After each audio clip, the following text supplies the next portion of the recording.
Chapter 1541. At 9:00 in the morning, the hot air balloons began to take off.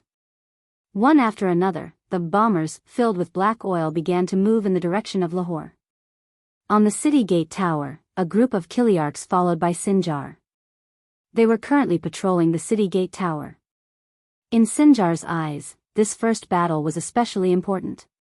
Whether or not they could suppress the arrogance of the five-star army would determine whether or not they could take the initiative in the next battle and defend the important city of Lahore. "Look, what's that?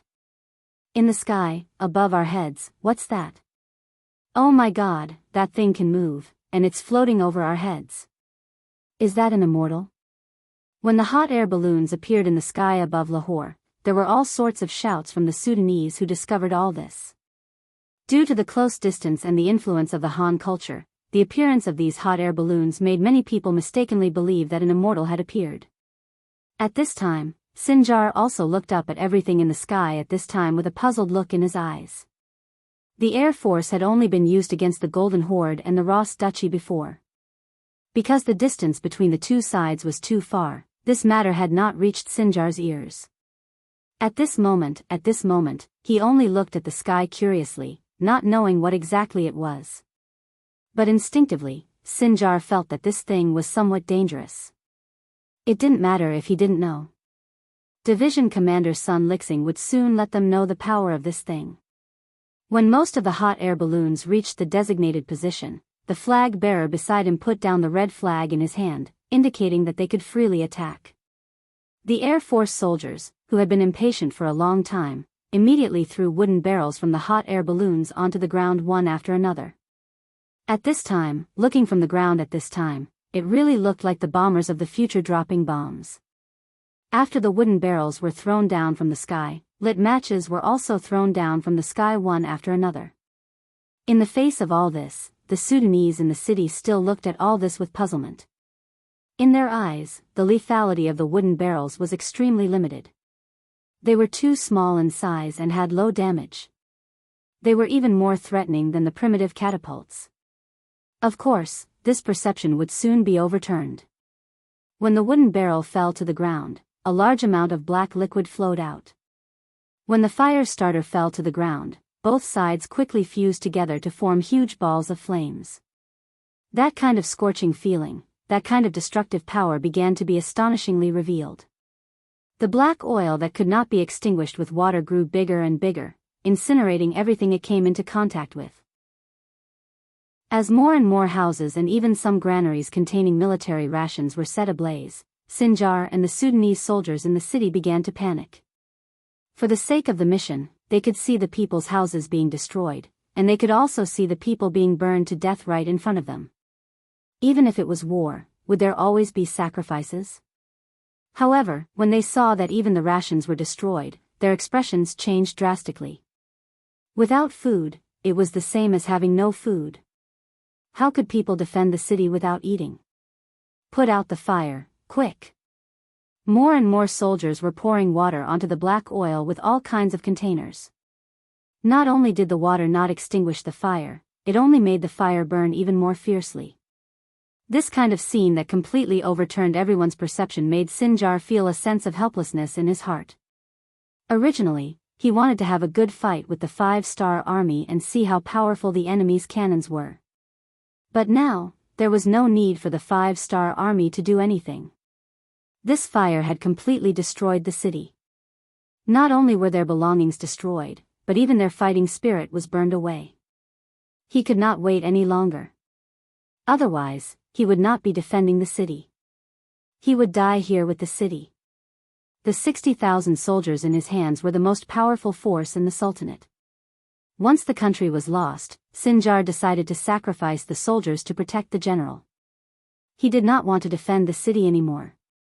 He wanted to rush out and retreat to the capital city of Delhi to rebuild the defense line there. After deciding to abandon the city, Sinjar ordered the generals under him, retreat immediately. Take whatever you can and prepare quickly. The generals, whose fighting spirit had long been burned away by the fire, did not object when they heard the military order. Everyone dispersed and began to assemble their own armies, preparing to choose the nearest city and charge out. Considering that the outside of the city was already surrounded by the 5-star army, no one knew which was the safest.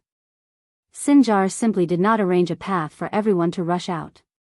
He wanted to see if the 5-star army could stop them. How many people could they stop? It's about time. Everyone, get ready. The soldiers of the 5-star army who were guarding the 4 cities saw the raging fire in Lahore and began to prepare to prevent the enemy from rushing out. Yang Chendong's arrangement was very simple. Under the premise that they did not know which city gate the enemy would rush out from, he divided the 2 divisions of Cold Vanguard into 4 groups. There were at least 2 Cold Vanguard regiments in front of each city gate. Behind them were cavalry soldiers with sabers in their hands. As long as the Cold Vanguard soldiers used their muskets to scare the enemy, the cavalry soldiers would rush out to capture the captives. With the Cold Vanguard soldiers as the vanguard, Yang Chendong was not worried that the enemy would rush out. He had already asked around. Among the 60,000 Sudanese soldiers, there were only 10,000 cavalry soldiers. The rest were infantrymen. Infantrymen did not have the ability to move quickly. As for the 10,000 cavalry soldiers, if they really rushed out, the 2,000 black cavalry soldiers beside him would teach them a lesson. At this point, Beta Persei had already prepared with Qiu Vi, Dao Shao, Ba Dao Jiang and the others. Yang Chendong was sure to take down the 60,000 Sudanese soldiers. The only difference was how many captives they could capture in the end. Sinjar, who was completely unaware of this, was already preparing to rush out of the south gate with 10,000 cavalry soldiers. The reason why he chose the south gate was intentional. If he had to choose to return to the capital, the east gate was undoubtedly the closest. However, he did not choose it because he wanted to catch the 5-star army off guard. As long as he rushed out of the city, he would only need to adjust his direction slightly to turn east and rush back to the capital. With 10,000 cavalry soldiers, he rushed out while the fire was still burning in the city. When the southern city gates suddenly opened, the eyes of 2nd Division Ling Feng, who was guarding here, lit up. The reason he was guarding the south gate was because he was taking a gamble. Even the 6th young master did not know about the enemy's plan to break out. Who else could? Picking a random gate to guard was mostly a matter of luck. Xiao Feng's eyes lit up when he saw more and more cavalrymen running out of the gates. He knew that there were only 10,000 cavalrymen in the city. Now that he had caught such a big fish, how could he not be happy? Everyone, get ready for battle. Machine Gun Company, prepare enough bullets. Don't be afraid of wasting bullets. Immediately send someone to report to the 6th young master that the enemy cavalry has appeared at the south gate. Quick! Xiao Feng continuously gave out orders. He also walked to the front of a heavy machine gun and placed his finger on the trigger. He was ready to enjoy himself. Among the cavalry soldiers, Sinclair was completely unaware of all this. Even though he saw the 5-star army when he opened the gate, he did not hesitate to give the order to attack. Since there were 5-star army outside the 4 cities, he just had to choose the enemy in front of him to attack. Charge! 10,000 cavalrymen poured out of the city gate, forming a huge aura. It was said that more than 10,000 soldiers were boundless. When these 10,000 cavalrymen formed a line and overlapped each other, the impression they gave off could be described as majestic. If it was a timid person, not to mention counterattacking, it would already be considered good if they could stand there without trembling. However, when the same formation was placed in front of the experienced soldiers of the Cold Vanguard, it was like a child's play. They did not forget that the 6th young master led 2,000 black cavalry soldiers and defeated 100,000 Baiming Liaodong heavy cavalry soldiers. That was what the Cold Vanguard soldiers should have done. After that incident, many people were envious of them. If the 6th young master could defeat 100,000 cavalry soldiers with 2,000 soldiers, wouldn't it be too easy for them to defeat 10,000 soldiers with 4,000 soldiers? Therefore, none of the soldiers showed any fear when facing the enemy cavalry. On the contrary, they were all filled with battle intent. They only felt that the enemy had sent too few cavalry soldiers.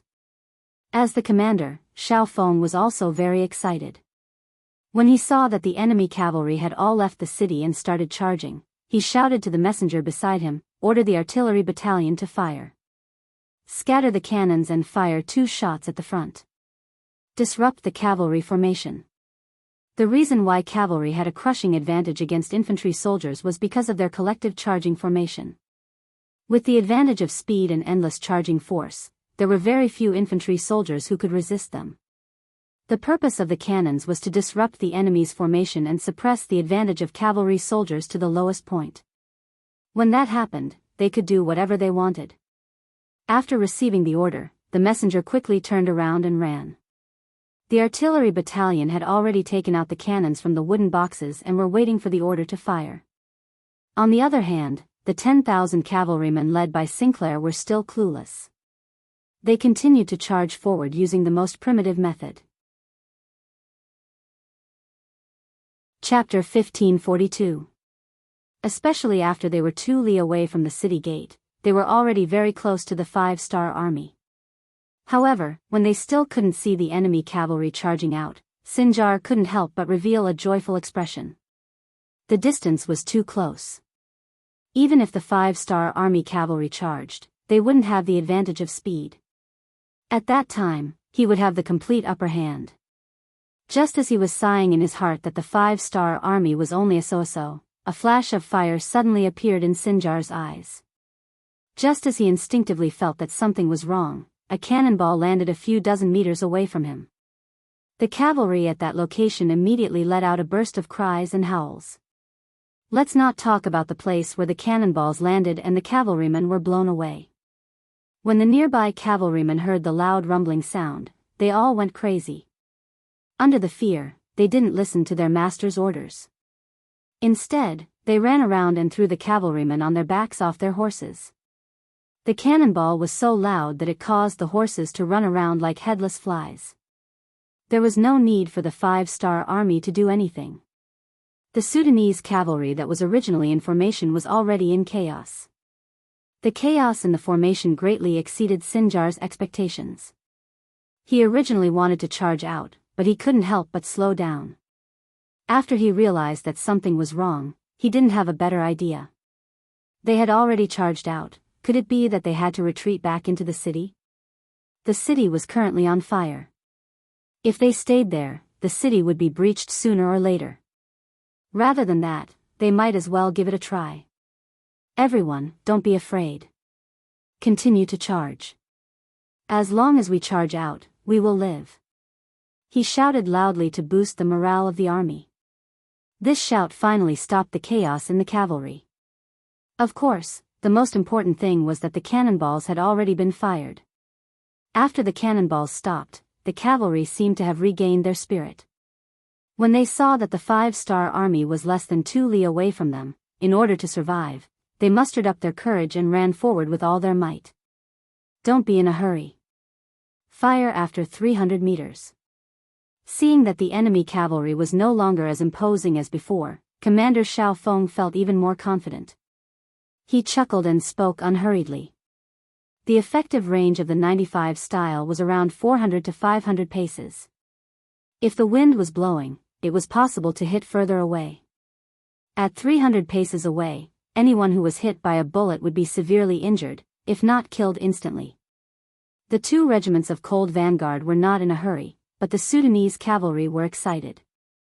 They thought that the 5-star army was at their wits' end, and they charged forward bravely with the desire to live. Quick, there are less than 500 steps left. Victory is right in front of us, ha ha ha. Protected by his bodyguards, Single, who was riding on his horse, returned to his usual self of strategizing. His experience on the battlefield told him that at such a close distance, even the 5-star army's cavalry would be restrained by him. He could almost see victory waving at him. 450 steps. 400 steps. 350 steps. 300 steps. Fire. When they were 300 paces away, Commander Xiao Feng's voice thundered. The Cold Vanguard soldiers who had been waiting impatiently for a long time were waiting for this order. The light and heavy machine guns, coupled with the 95-style rapid fire, rained down on the Sudanese cavalry, causing them to fall to the ground one after another. Under the dense barrage of bullets, no one could break through this layer of obstruction and take a step forward. When the bullets hit a person or a horse, the Sudanese cavalry fully understood the principle of courting death by charging forward bravely. Unfortunately, it was courting death. Whoever charged faster would die faster. Under the indiscriminate barrage of bullets, no cavalry could charge within 250 paces, let alone injure the enemy. Seeing batch after batch, at least half of the cavalry died in the charge, the remaining Sudanese cavalry finally had a drastic change in expression. Without waiting for orders, they turned around and fled. In the face of this blockade of death, no one would be able to remain calm.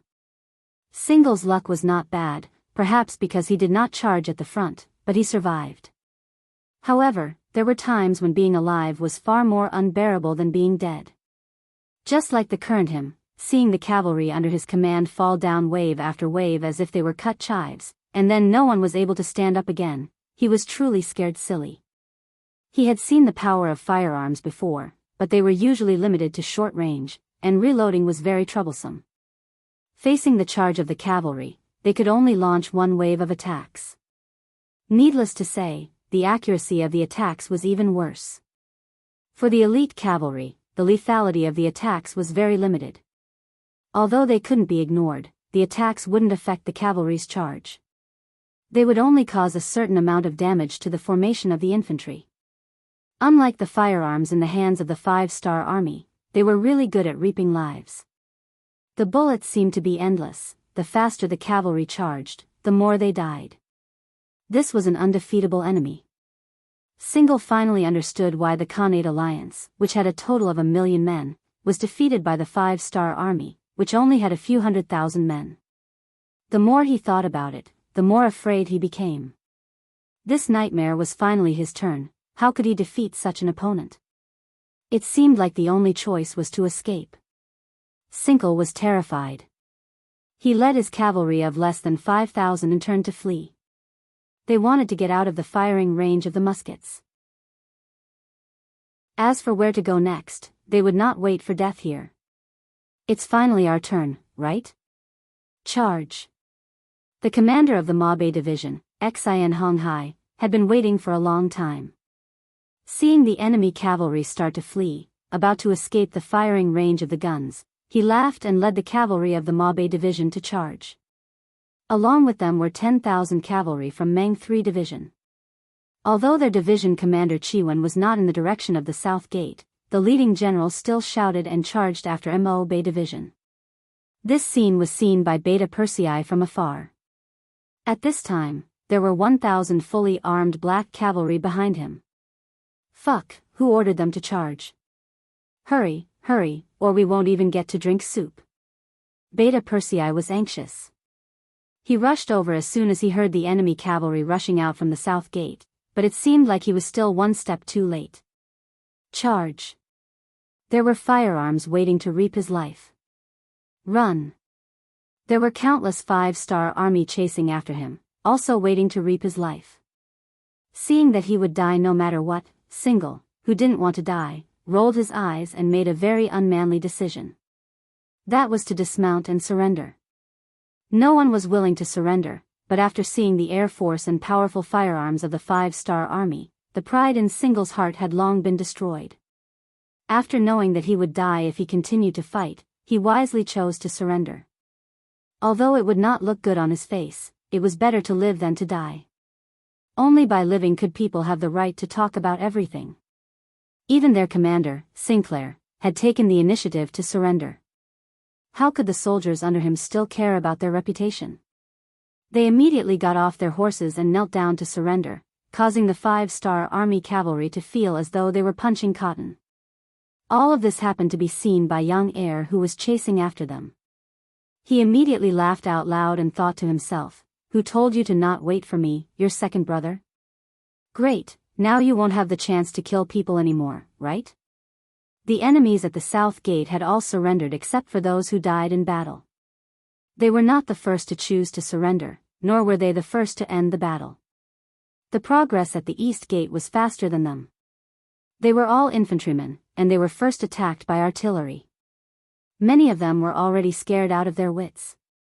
Then, when they finally reached 300 steps in front of the 5-star army, the scene of firearms firing swallowed their last bit of courage.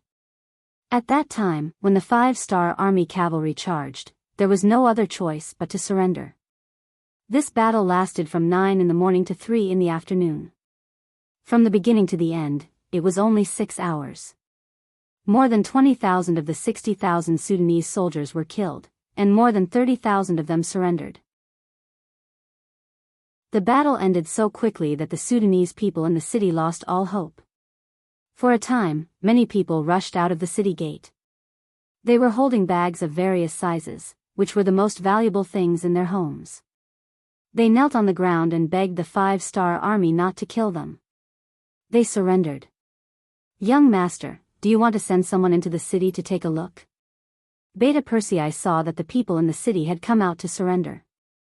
He thought that Lahore city was already in his hands, so he said with a smile, "There's no need. The temperature in the city isn't too low right now. Moreover, the fire hasn't been completely extinguished yet. Let's wait a little longer. We don't lack the time to wait." Yang Qindong shook his head.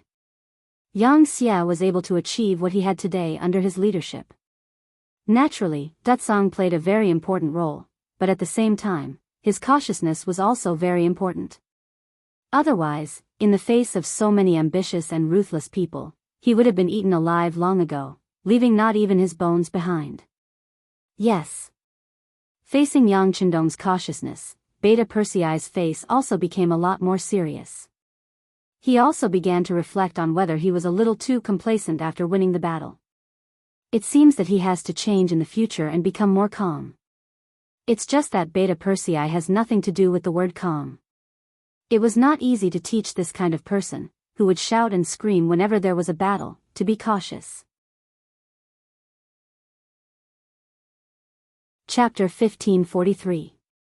The city of Lahore changed hands just like that.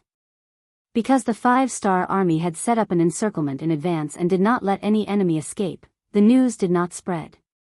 It was likely that many people were still hoping for a counterattack. The Indian Army was the most typical example. The world's first cavalry army and the first cavalry army were like two meteors that streaked across the sky. They entered the Indian territory at lightning speed and took over the important border city of Tultan. Next, they split up and attacked from two directions.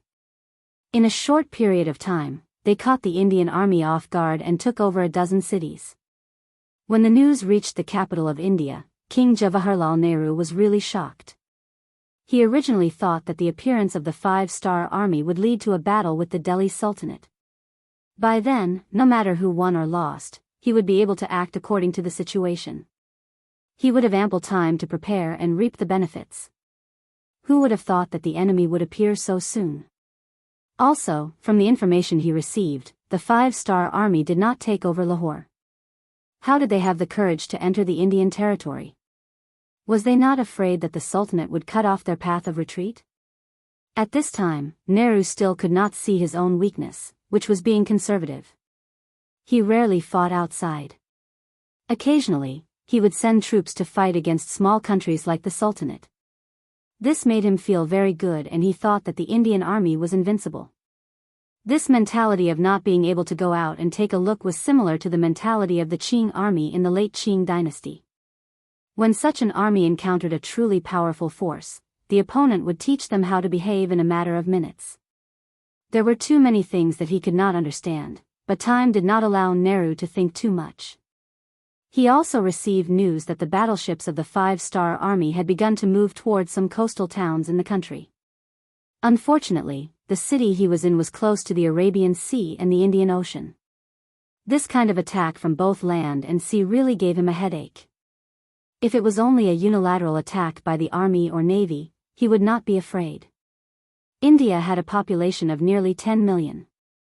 In addition to the 500,000 standing army, it could recruit no less than 1 million troops at any time. With this, he was confident that he could use the human wave tactic to drive out any opponent that entered the country. However, when the land and sea came together, he felt very passive. It seemed that he couldn't attack either one first. Moving the capital. After thinking about it, it seemed that this was the only decision that could solve his crisis in the shortest time possible. As long as he was far away from the coastal cities, the threat of the Five-Star Army's navy would be reduced to the lowest. At that time, he would have more than enough time to fight against the Five-Star Army. Moving the capital was a huge matter and involved too many things. It wasn't something that could be done just because one wanted to. When Zhu Di wanted to move the capital of the Great Ming Dynasty from Nanjing to Beijing, he had prepared for several years. However, what Nehru lacked the most now was time. If he continued to wait, how many more cities would the 100,000 cavalrymen of the Five-Star Army attack? Also, once the Five-Star Army's navy appeared outside Mumbai, he could only passively take a beating. In order to not worsen the situation, Nehru first chose the location of the new capital, which was Bidar city in the central region of the country. Not far from the city was the Godavari River, which could be used as a barrier to block the charge of the Five-Star Army's cavalrymen. Moreover, there were many mountains and roads that were not convenient. If it was during normal times, it would be somewhat unsuitable as the capital. After all, it was not conducive to economic development. However, during wartime, it was the best place to defend. It was similar to Chongqing in the country. After making the decision, Nehru summoned the civil and military officials and announced the decision in person. After that, he did not dare to say that there were objections and announced the dismissal of the court. He also needed time to arrange everything. For example, the number of concubines and children in the palace was quite a lot. The sudden move of the capital shocked many people. For example, most of the officials had bought a lot of properties in the capital. Those were things that could not be taken away. Now that the capital was suddenly moved, what were they going to do with those things? Those were immovable property that could not be taken away. Usually, when Nehru, as the king, made a decision, his subordinates usually did not dare to oppose it. After all, it would affect the dignity of the king of the country. However, when an order involved the interests of the majority, it was difficult to carry out the order even if it was given by the king. Just like in India at this time, the officials actually collectively opposed the move of the capital. So much so that the palace began to make preparations. However, the officials were stubborn and refused to budge. Time was wasted like this. Due to the failure of the government order, not only did it buy more time for the Five-Star Army to arrive, it also caused the situation in India to become a mess. Nehru was indeed an ambitious and ruthless figure. Seeing that his officials did not listen to his orders, he angrily led the people in the palace and went straight to Vidal city, leaving more than 80% of the officials in Mumbai. Originally, he wanted to kill one or two of them to intimidate the others. However, he was afraid that if he really did that, it would cause internal strife and cause everyone to oppose him. So, he had no choice but to do it. The king actually left, bringing only the members of the royal family and less than 20% of the obedient officials with him. When the news spread out, the officials became a little anxious. They were blaming themselves for pushing the king too hard. Should they lower their heads and follow the king when he left? State Preceptor Qiao Han stood up and publicly said that moving the capital was an important matter for the country. How could it be done just like that? The king's action was mostly to throw a tantrum. As long as the officials did not leave with him, it would not be long before the king would definitely return. When the time came, everyone would collectively go forward and admit their mistakes and the matter would be over. The state preceptor's words struck a chord in the hearts of some people. For a time, they followed him. As the state preceptor, Qiao Han enjoyed a very high status in India. Now that he stood up and said these things, many people thought that they had found the root of the problem. As a result, even if the king left the capital, the officials still had no intention of following him. How would they know that some of Qiao Han's actions had already incurred Nehru's dissatisfaction? Qiao Han was the one who had previously prevented him from helping the Khaganate send troops. Because of this, Nehru had long thought of replacing him. If it were not for the change in the situation, George would have been arrested and punished by now. Nehru knew this, but the officials did not. So, after the king was gone, everyone instinctively followed the state preceptor's lead. However, others did not know, but as the state preceptor himself, Qiao Han knew. Feeling that his position was in danger, in order to save himself, he took the initiative to look for Yunk this time. After a discussion, these words came out. Yunk, the former director of the Foreign Affairs Group of the Security Bureau, was transferred to the Central Asia region more than a year ago to serve as the branch director. His most glorious achievement was to instigate the rebellion of the famous General Chen Di of Jiaoji, Hunan Province, as well as Long Qi, Heguang, and others of the Lansang Kingdom. Considering that he was good at this time, he was entrusted with the position of the branch director of the Central Asia Region Security Bureau by Director Yang San. As soon as he came here, Yunk investigated a lot of information and selected some people who could be targeted. This state preceptor Qiao Han was among them. Under his efforts, the greedy Qiao Han really became good friends with Yunk. In front of a large amount of gold and silver, although he had vaguely guessed Yunk's identity, Qiao Han did not mention it. He even helped him to do a big thing, which was to prevent King Nehru from sending troops to help the Khaganate alliance. It seemed that he was living off the Khaganate alliance, but in fact, things like collusion with foreign countries were too common in history. Especially during the Warring States period, it was the most common thing.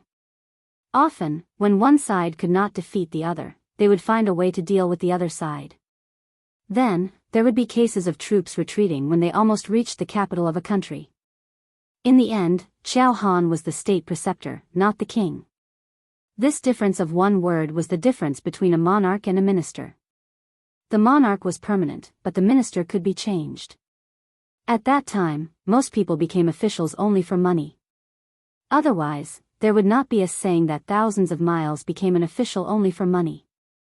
When Yunk took out something that satisfied Qiao Han, he naturally had to speak up for him. In a way, the two of them could be considered friends. Nehru intended to take down Qiao Han, the state preceptor. This was a friend in trouble, so Yunk should stand up and think of a way for him, which led to the current situation. Nehru did not know about this. He did not leave the capital in a moment of impulse. He wanted to force everyone to follow him. He was using practical actions to make everyone choose. This plan was feasible.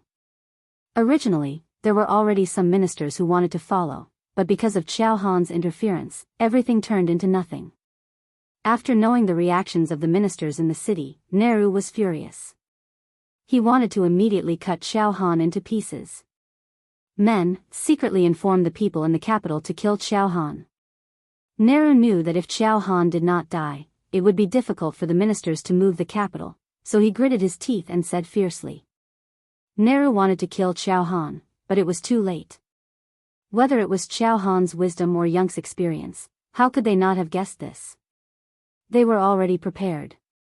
Not only did they change Qiao Han's residence, but they also increased the security around him by several times. In the next few days, there were no less than 4 or 5 attempts on Qiao Han's life. But under the tight security, even the assassins did not see the shadow of the target. Under the continuous assassination, Qiao Han was determined to follow the 5-star army to the end. Chapter 1544. If Jawaharlal Nehru were to win this battle, he would lose his head first. Qiao Han's cooperation made Skylark very satisfied. At this time, the 5-star army's navy arrived outside the port of Bombay. After the two discussed it, they decided to go all out and directly welcomed the navy. Thus, Bombay fell. Before the war even started, Bombay, the capital of India, was peacefully accepted by the 5-star army. How did this trick work? Everyone who saw it was confused. When the news reached the ears of Yang Chendong, who was leading troops into India, his face also changed color. After a long time, he said, Good, ahaha, I think Nehru's face must be darker than charcoal's. Seeing that Yang Chendong was in a good mood, Beta Persei on the side also said happily, Young master, Skylark and the Navy have asked for instructions. What should we do next? Do we need the Marines to land and cooperate with us? That's not necessary. Send a telegram to the world's first cavalry army and let Tian Hu send a division to take over Bombay first. As for the Navy, let them do what they should do. After all, the war at sea can't be neglected. It's not good to let them divide their forces. Yang Chendong said with a smile. Compared to the army, which could attack Europe and Central Asia, the navy could indeed extend its reach all over the world. Their task was more difficult. Originally, Ling Feng's military strength was somewhat insufficient. How could he borrow their strength? On the other hand, most of the land that could be conquered had already been conquered. After these things were solved, the next thing was the matter of the Great Ming Dynasty. Whether it was Bai Ming or the Great Ming Dynasty, it was time for them to give an explanation. Just as Yang Chendong thought, Nehru's face was really dark. It was not an exaggeration to say that it was as dark as the bottom of a pot. Before this, he had never thought that a mere subject, even if he held the position of the state preceptor, could he sell out the entire country? At this point, it was useless to blame Xiao Han. However, he had to avenge the loss of the country's capital. He had already received news that the Five-Star Army's navy had evacuated from Bombay, leaving behind 10,000 Five-Star Army cavalry. Since this was the case, he must take back the country. He wanted the ministers and people to see that as the King of India, he had the ability to compete with the Five-Star Army. He called his confidant General Matur and gave him 50,000 soldiers, of which 10,000 were cavalry and 40,000 infantry. He ordered him to rush to Bombay. In order to let the army be able to exert their maximum power over the course of the day and night. And there were many officials left in their way, and presumably, the wealth in their hands would not be small amount of wealth B's wealth was. Ma gather S armies B's army, and armies greats, and the armies the army and go B's armies army head set. As soon as they moved, the Five-Star Army received the news that Gong Feng, the division commander of the World Cavalry's 1st Army's 5th Division, was in charge of replacing the navy to guard Bombay. This person was one of Yang Chendong's students, and was also a talent in both civil and military affairs. Tian who sent him to guard Bombay after much consideration. For example, once the Indian Army counterattacked, the 5th Division commander would definitely not disappoint the mission. In Bombay, when Yang reported the news to Gong Feng, he also carefully observed the division commander who was nearly 30 years old. When he saw that Gong Feng was not anxious, his eyes were as calm as water, and when he looked carefully, a trace of excitement could be seen. Yang knew that his worries were unnecessary. Director Yun, I will leave 2,000 cavalry for you. At that time, I will need you to take care of the security in the city. Gong Feng already had a plan in his mind. He was afraid that the enemy would not come. Since they came, there was no reason to let them go. Well said, well said. Seeing that Gong Feng was so polite, Yang did not dare to be the slightest bit careless. In terms of rank, one was the branch chief of the security bureau, and the other was a division commander. No one could say for sure who had a higher rank. However, the other party came from the World Cavalry's 1st Army and was Yang Chendong's student. How could a division commander compare to him? Anyway, Yang knew one thing. If he provoked this person, he was an existence that could go straight to heaven. He might not dare to act first and report later, but as long as his mouth was crooked and he said something wrong, it would be enough for him to bear the consequences. Seeing Yang's cooperation, Gong Feng just smiled. For him, a branch chief of the security bureau was really nothing in his eyes. However, he would not offend the other party for no reason. In short, everyone just had to cooperate with each other. After leaving a regiment of cavalry to Yang, Gong Feng left with the other 4 regiments at night. Because the Five-Star Army implemented a curfew after they entered the city, no one noticed that so many cavalry had left the city. Even the spies that Nehru left in the city did not know about it.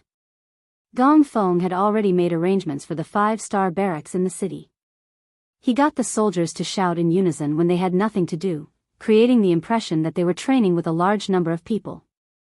This could fool some people for a short period of time.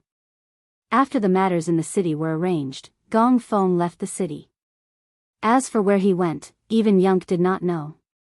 However, he had a feeling that this general had set up some kind of trap for the enemy to come and take advantage of. However, he did not know if the enemy would fall for it. Would it be inappropriate? Could you please remove the word no? The answer was obvious. He would definitely fall for it. This was because Matur, who was leading the troops, did not know what was happening in the city. He got the news from his spies that everything in Mumbai was as usual. He did not see any reinforcements from the 5-star army, nor did he see any movements from the 5-star army in the city. Caution is the parent of safety. Order the cavalry to be at the back and the infantry to be at the front. Matur was entrusted with such an important task by Nehru, so he naturally had a certain level of ability. He did not think that the 5-star army did not know about his arrival. However, the other party still did not do anything. This was somewhat thought-provoking. Before figuring out the true intentions of the other party, Matur decided to be careful. He placed his cavalry at the back so that if something unexpected happened, he could change according to the situation. It was this move that saved Matur's life. This was because at this time, Gong Feng had already surrounded them with 4 regiments of the world's first cavalry army. Who said that a small number of people could not surround them? With more people, there were still many mountains, forests, and rivers in this area. Gong Feng had already dug a hole and was only waiting for the enemy to enter the hole before pulling in the net. The Indian Army was given another name by the netizens in the future, Indian Army. We all know that Indian Army likes to cheat and do some crazy things. In particular, their arrogance left a deep impression on people. It was like during a military parade, a motorcycle often carried dozens of people. If one said that it was a peacock spreading its tail, then it would be a shame to the beautiful peacock. At this time, although the Indian Army did not have the nickname Indian Army, when it came to arrogance, they were not at all inferior. They were also very poor and arrogant. Their so-called 500,000 standing troops were just some civilian groups that were of moderate age but did not have any formal training. Perhaps in the eyes of many people, the younger troops were a sign of strength. Therefore, other than age, they could be said to be lacking in other aspects. Just like the weapons in their hands now, there were all kinds of weapons. There were long spears, long knives, long swords, short swords, and some wooden sticks mixed in. It gave people the feeling that it was a hodgepodge. However, such an army still had a complacent look. It seemed that no matter what kind of opponent they encountered, with their youth and strength, they could charge and win. They wore unlined clothes, and it was obvious that there was no cloth armor on them, not to mention armor. With such equipment, even Yang Xie's local troops could not enter. Now that they were targeted by the elite of the elites, the 1st Cavalry Division, how could they have a good time? When night came, the Indian Army was still hurrying. This was not because they were very obedient, but because Matur, as the general of the army, had painted a big pie for them. After reaching Mumbai, they could loot for 5 days. It was this noble idea that made it impossible for them not to be faster. It seemed that if they were late by 1 step, they would not be able to get anything. This caused the formation of the Indian Army to be in disarray. Many of them were already panting heavily, but no one was willing to give up on the journey and give up on their dreams and goals that they couldn't achieve. In the forest beside the official road, Division Commander Gong Feng was looking at the scene in front of him with night vision binoculars. At first, he was even a little dumbfounded. This was very different from what he imagined a regular army to be. At one point, he thought that this was a trap prepared by the enemy for him to enter. After observing for a while, he saw that the last 10,000 cavalrymen were finally wearing cloth armor. Only then did he breathe a sigh of relief. Although cloth armor was the lowest equipment and was not in Gong Feng's eyes, at least there was a difference. Since the cavalrymen were wearing cloth armor, it was very reasonable for the infantry not to wear armor. Seeing the Indian Army enter his encirclement unknowingly, Gong Feng, who originally only had a 70% chance of winning, was now at least 90%. He couldn't help but wonder how the Indian soldiers would react when faced with a charge from a cavalryman clad in solid armor. Would they be defeated in 1 hit? Everything had to be done with facts. In the darkness, a bright red flash suddenly rose in the forest. In an instant, the dazzling light attracted everyone's attention. Thank you for the monthly tickets and rewards from Blazing Flame 3-inch nail. Thank you for G Pingan's red packet reward. Again, I will solicit votes for Langzi's new book Duke Fierce. Friends who pretend to be real can go and take a look. Langzi admits that he is very diligent. Thank you again for your support. If you still have a recommendation ticket or a collection ticket, please vote. This is very important for the new book. Langzi knows that everyone is supporting him and will be more diligent. Thank you. Military supply to Ming will be completed soon. I will strive to update 4 to 3 times a day before the completion.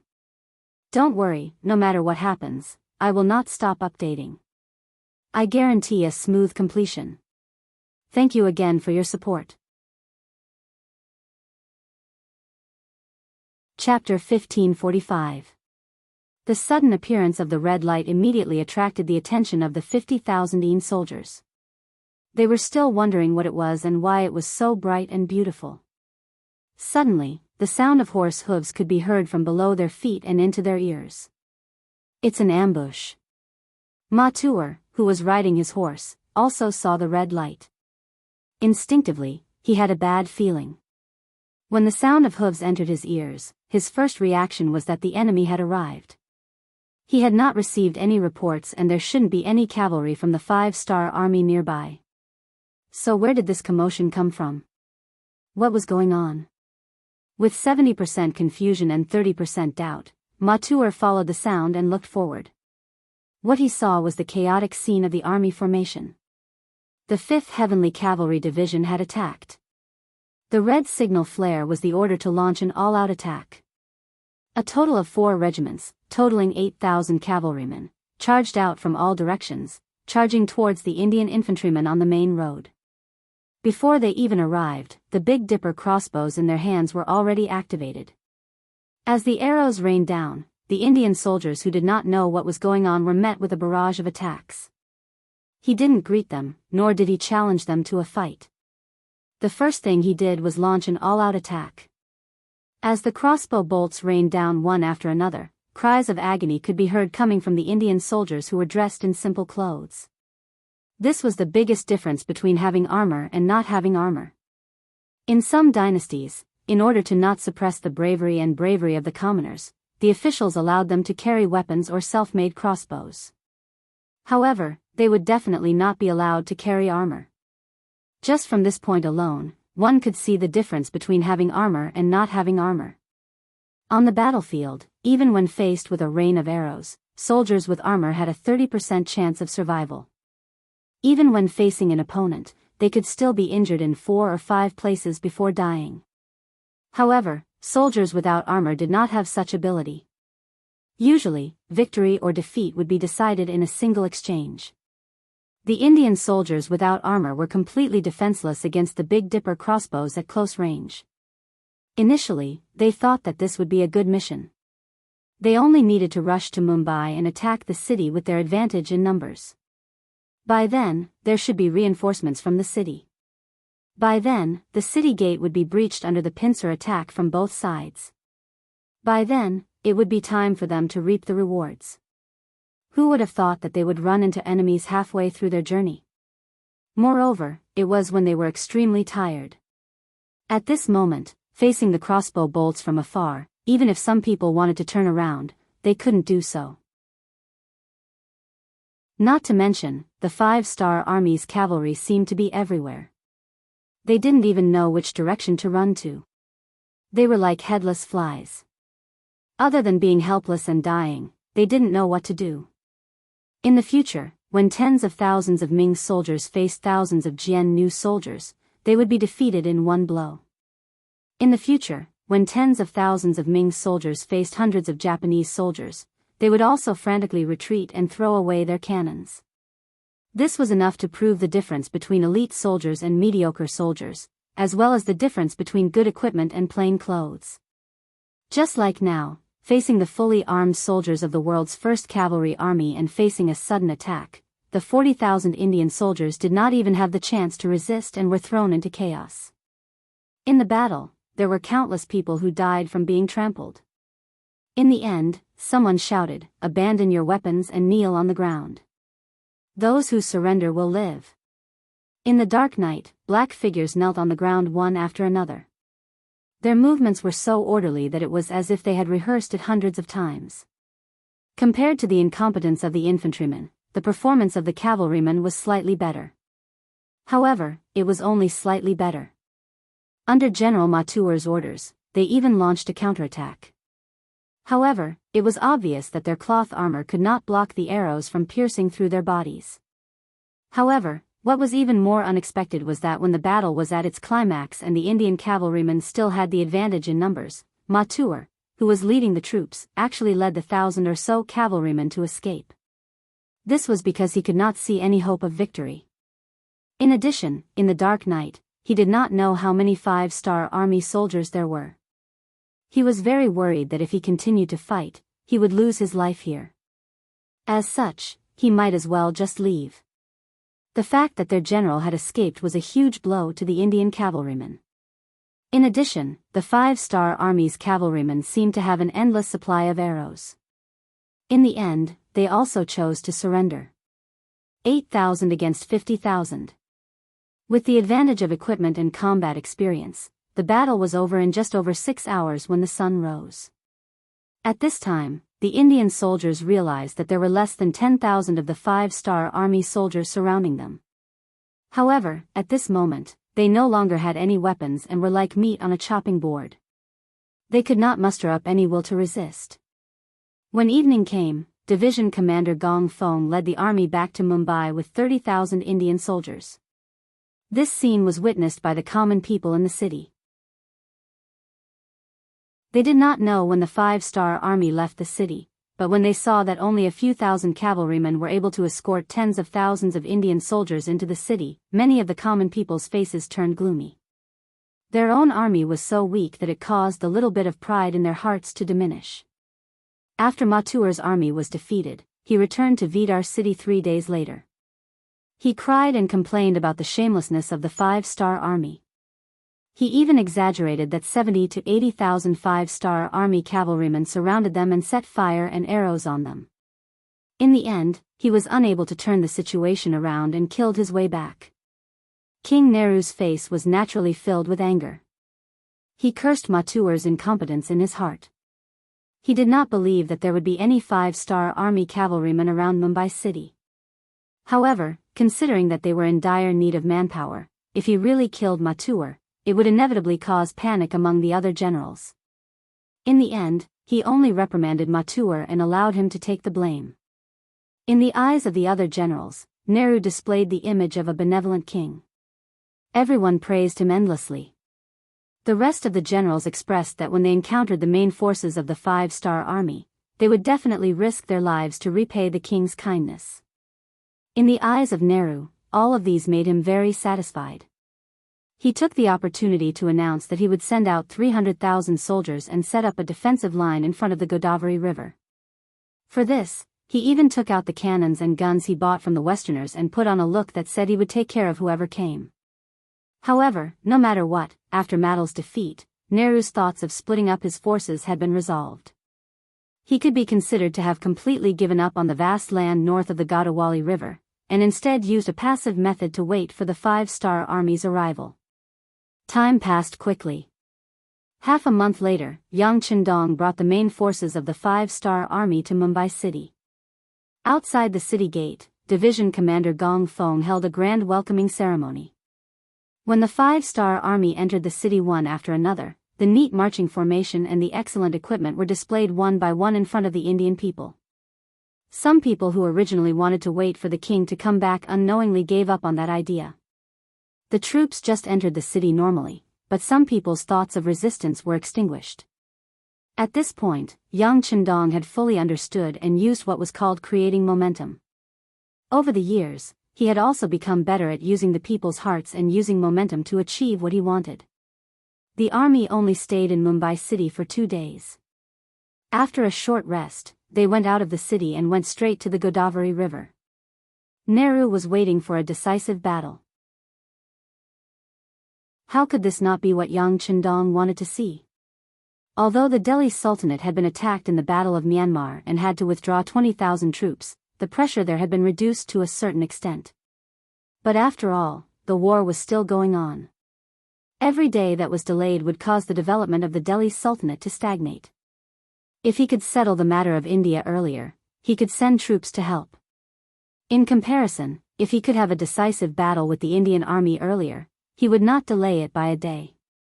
Tian Hu, the commander of the 1st Cavalry Army, and Su He, the commander of the new army, who had rushed to the Godavari River, had already reported that the Indian army had placed many cannons on the opposite side of the Godavari River.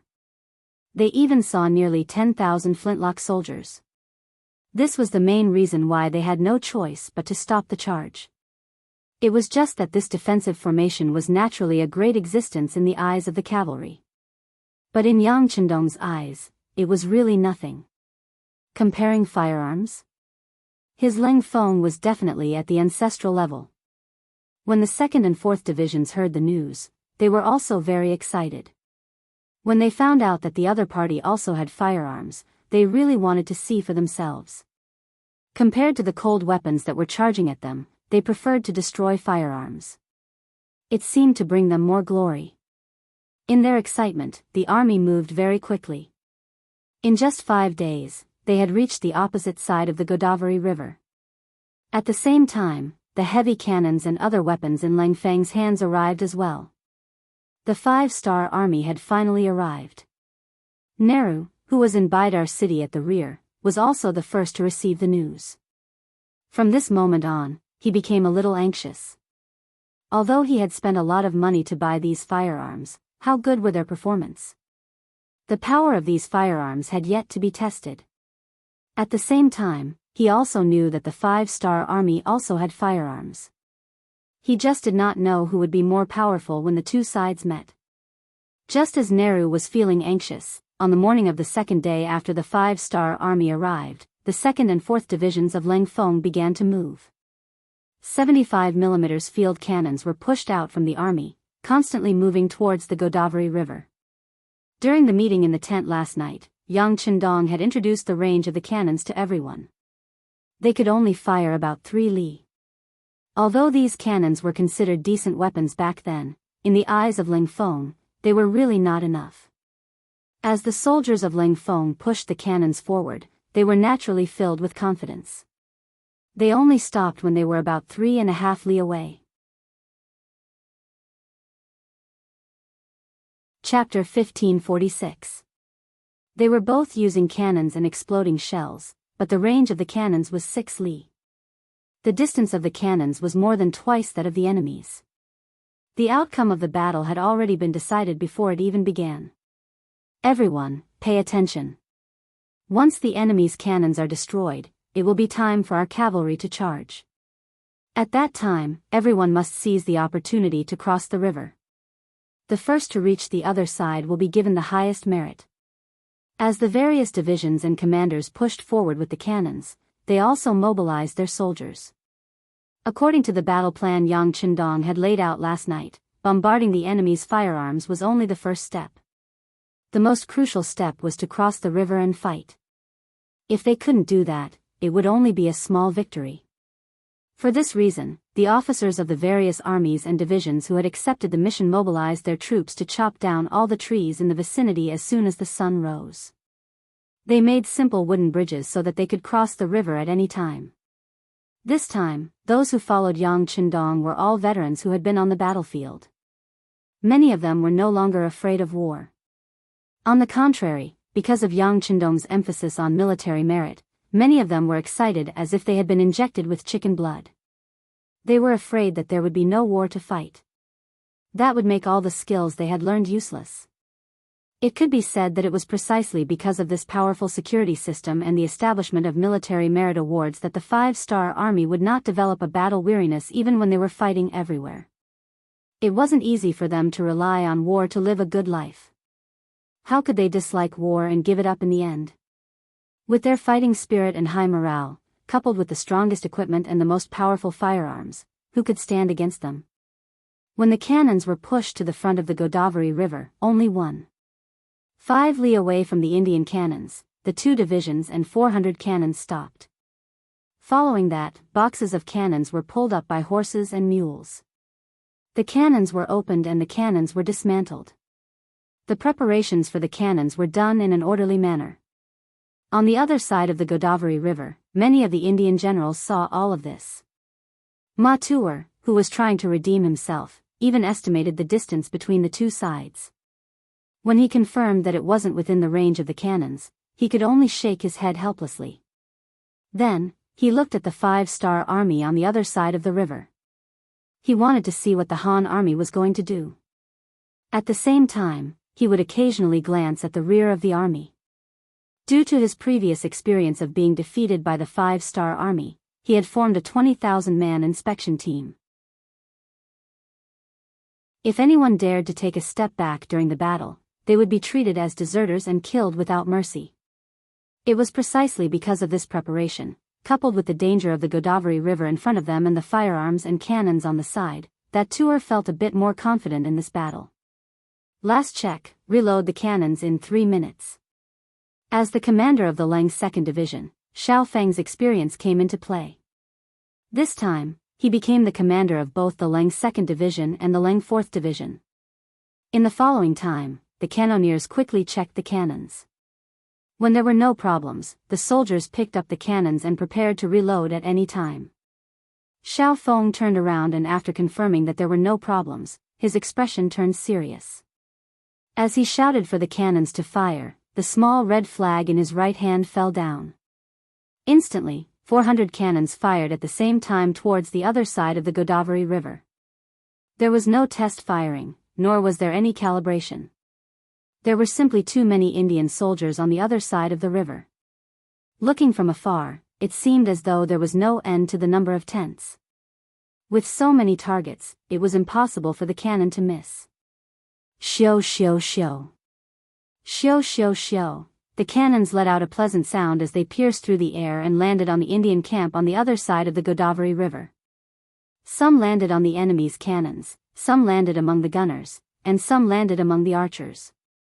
There were even some that landed beside the tents, uprooting them one by one. With a loud bang, the orderly Indian camp was replaced by a cloud of smoke. Cries and screams could be heard from the camp. The cannons landed with a loud bang and a ferocious force that greatly exceeded the expectations of the Indian soldiers. When many of them were hit by the cannons, their bodies were smashed to pieces, or they were injured by the aftershocks of the cannons, losing an arm or a leg. The camp was filled with the cries of ghosts and howls of wolves. Ma Tuer, who was riding on his horse, was also frightened by this scene. His warhorse also shook its head and wagged its tail because of the loud explosion. If he did not control it with all his might, it would have already turned tail and fled. Calm down, calm down. Facing this sudden change, although Ma Tuer's face was pale, he still did his duty and shouted, immediately order the cannons to fire back. Although he knew that the distance was not enough, Ma Tuer could not think of a better idea. If they didn't do anything, the army wouldn't be far from collapsing. The order was given to the cannons and the cannons at the front started to reload. One cannonball after another was loaded into the cannons. Then, a loud explosion sounded and the cannonballs landed on the 5-star army across the river. The sound of the cannonballs brought hope to the Indian soldiers. Many of them were looking at this scene, hoping that their cannons would succeed. Boom boom boom, boom boom boom, the sound of cannons rang out and landed about 200 to 300 meters in front of the 5-star army, creating craters one after another. However, that was it. With the limited range, these cannons could not harm the 5-star army at all. Destroy all the cannons. Fire. Xiao Feng's face was cold. Although the enemy's cannons could not harm him, the sound of the cannons was a provocation to him. Since they dared to fire back, he would not be able to recognize his parents if he did not beat them up. He would not be able to live up to his position as a division commander and the 2 golden badges on his shoulders. Compared to the other division commanders of the Cold Front, who had the title of Major General, the 1st, 2nd, and 3rd Division commanders were all lieutenant generals. The sound of cannons being fired rang out once more, the target being the Indian cannons. Amidst the earth-shattering sounds, more and more cannons became the targets of the Indian cannons and were blasted into smithereens. The soldiers were also blasted into the sky, and there were countless casualties. Without the threat of the enemy's cannons, the 400 field cannons of the 5-star army took turns moving forward. They needed to extend their firepower and prepare for the other armies to cross the Godavari River. With the extension of the cannons, the Indian army that thought they were safe became hell. Even Mathur had no choice but to retreat. However, his gaze was fixed on the Godavari River. He believed that after the cannons fired, the 5-star army would force their way across the river. That would be the moment when the two sides clashed. That would be the time for him to counterattack. The sound of the cannons continued to ring out. It was as though the cannons did not cost any money. The other 5-star army also used this time to start building the pontoon bridges. The Godavari River was not very wide. It was less than 2 miles wide. The most important thing was that the river was not deep. The shallowest part was only a meter deep and the deepest part was only 3 meters deep. Furthermore, the river was not turbulent. Under such conditions, the 5-star army only needed to follow their usual training and build the pontoon bridges. By the time the giant logs were laid down one after another to form a bridge, it was already more than 4 hours later. With the combined efforts of 30,000 soldiers, the first pontoon bridge was completed. Following that, the 2 regiments of the 2nd Regiment and the 4th Regiment became the first batch of soldiers to cross the bridge. They held on to their Type 95 rifles and various heavy and light machines. They carried enough ammunition and rushed to the other side of the river. Very quickly, they established the first line of defense.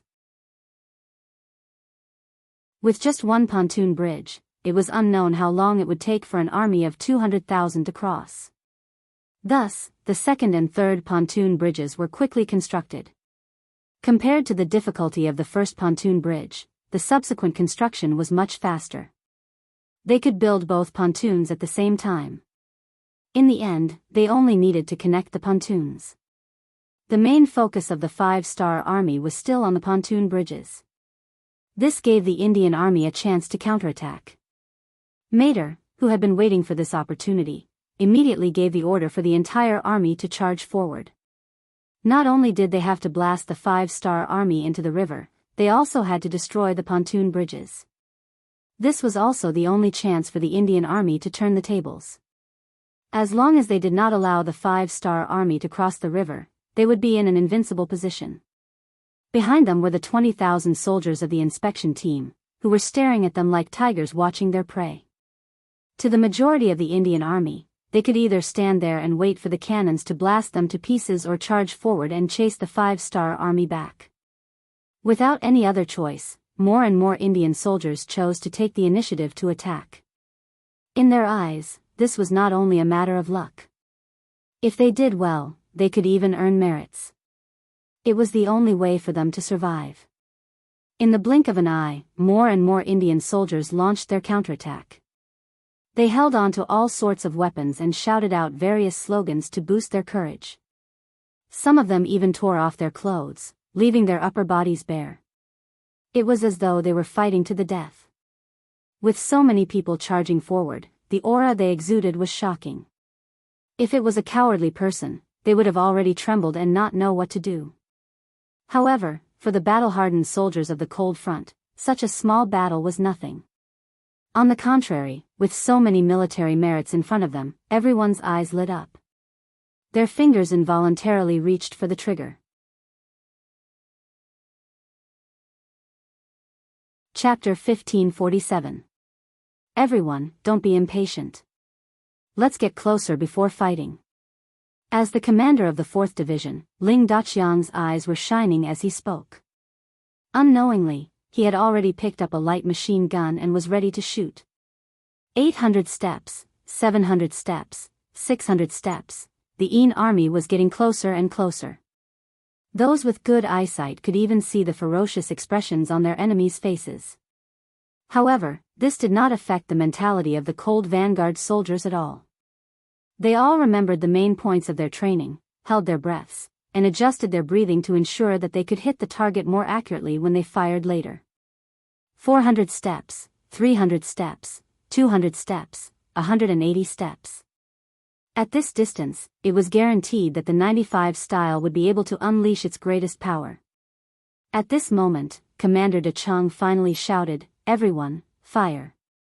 Da-da-da. Da-da-da-da. The impatient soldiers of the 5-star army raised their guns and started firing. Countless bullet casings jumped out of their guns and landed beside them. Countless bullets flew forward and hit the Indian soldiers who were charging at them. Puff puff puff. Thump thump thump. Clang clang clang. Under the sounds of gunfire, more and more Indian soldiers were shot dead, falling on the path of the charge. However, the Indian army didn't seem to have any intention of stopping. They were still holding on to their swords, spears, swords, and rods as they shouted loudly. They looked like they wouldn't give up until they achieved their goal. Yang Qindong, who was riding on the white dragon, was also moving forward with the army. Through the binoculars, he saw everything that was happening. At this moment, his heart suddenly trembled violently. He seemed to have seen the scene at Bali Bridge in the late Qing dynasty. Countless Mongolian cavaliers and green camp soldiers roared as they tried to charge into the Anglo-French army's formation. However, they were shot down from their horses halfway. They were enough to use the last bit of courage of that dynasty, using their last bit of strength to win, even if there was only a trace of hope. However, it was useless. Under the intense gunfire, as long as one was not a god, they would not be able to break through this deadly blockade. It was the same for the Indian army. As they charged forward, many of them fell down. Then, they continued to charge forward and fell down. However, there were simply too many Indian soldiers charging at them. There were at least 100,000 of them, and each formation consisted of 1,000 to 2,000 soldiers. When there were nearly 100 formations charging at them, even the 8,000 cold vanguard warriors could not stop them from advancing even if they continued to fire. Rocket launchers, get ready. Fire. Seeing the ferocity of the Hindustanis, Ling Daqiang was not afraid. Instead, he was delighted. He liked opponents like this who knew they were going to die but still charged forward. It was much better than those who peed their pants at the sound of gunfire and tried to escape. At least this time, they could enjoy themselves to their heart's content. Thump thump thump. Boom boom boom. The rocket launchers of the various regiments launched their attacks. When the rocket launchers crossed a distance of 100 meters and landed in the midst of the Indian soldiers, a single blast would clear out a large area and cause a large number of Indian soldiers to fall down involuntarily. Some of the rocket launchers could even cause about 100 casualties.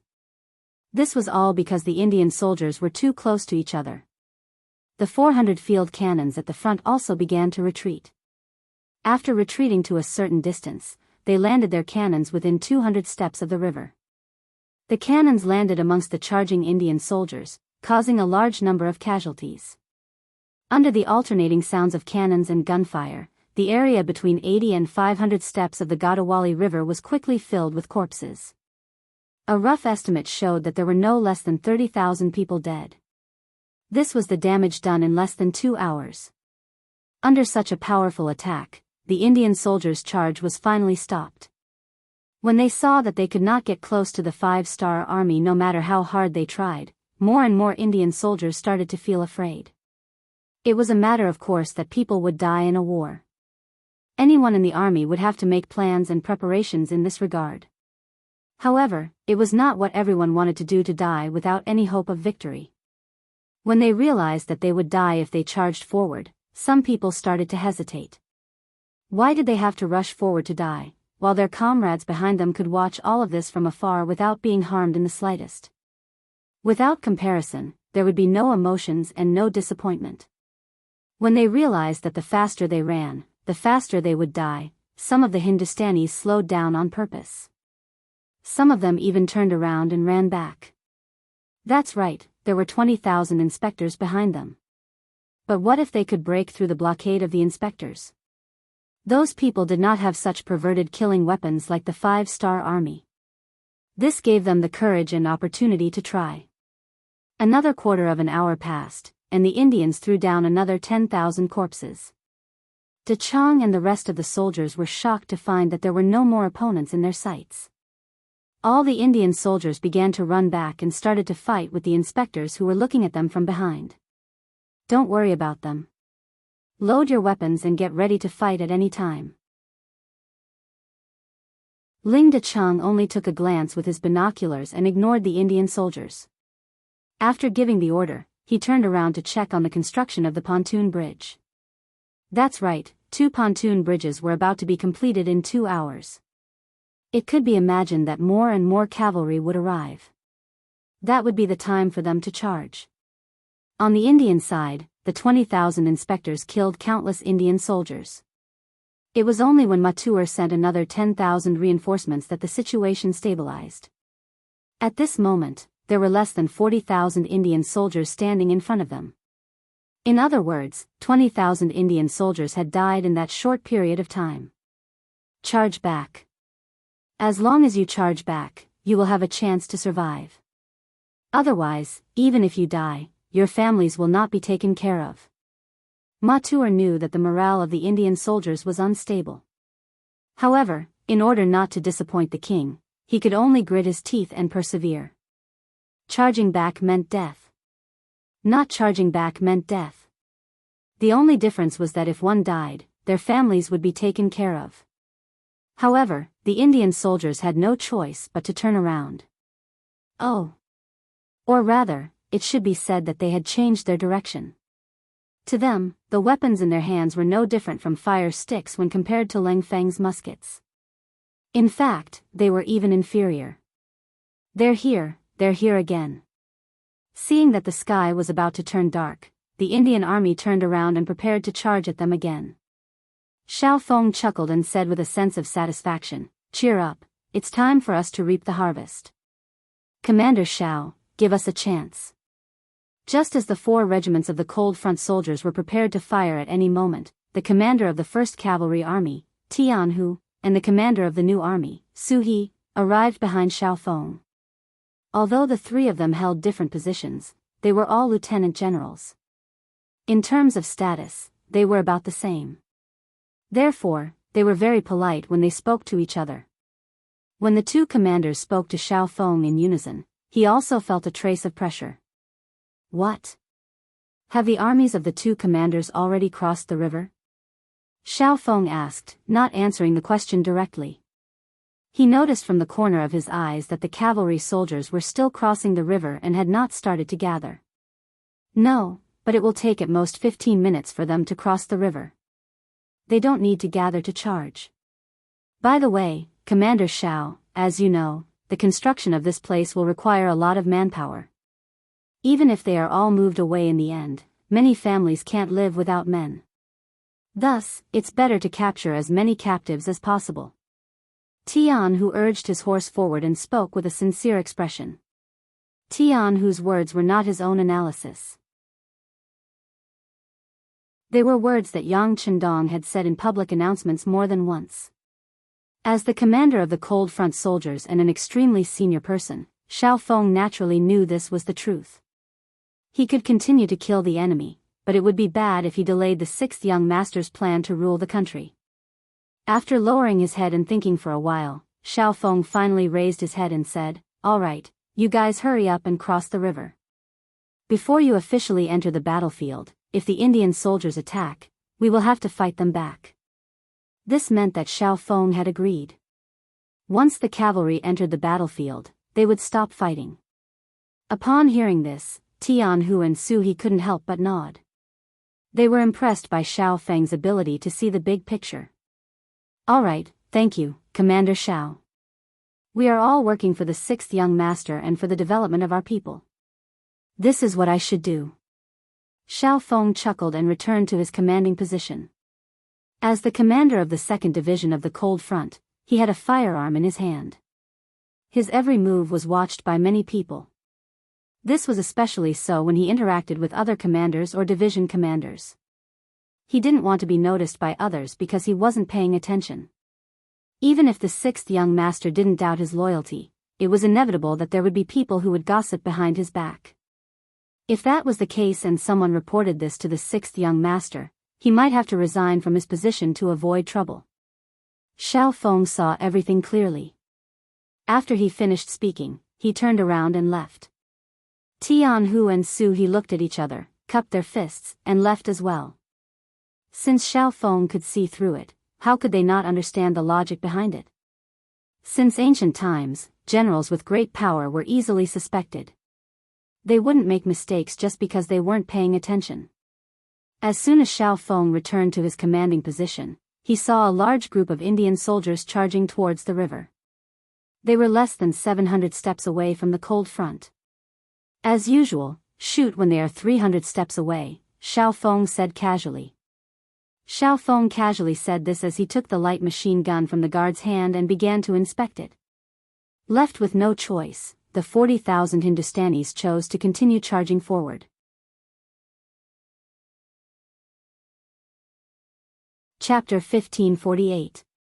They knew that rushing forward would most likely result in death, but they had no other choice. General Mater obviously wanted to use them to consume the ammunition of the 5-star army. The only thing they could do was to be a somewhat useful live target.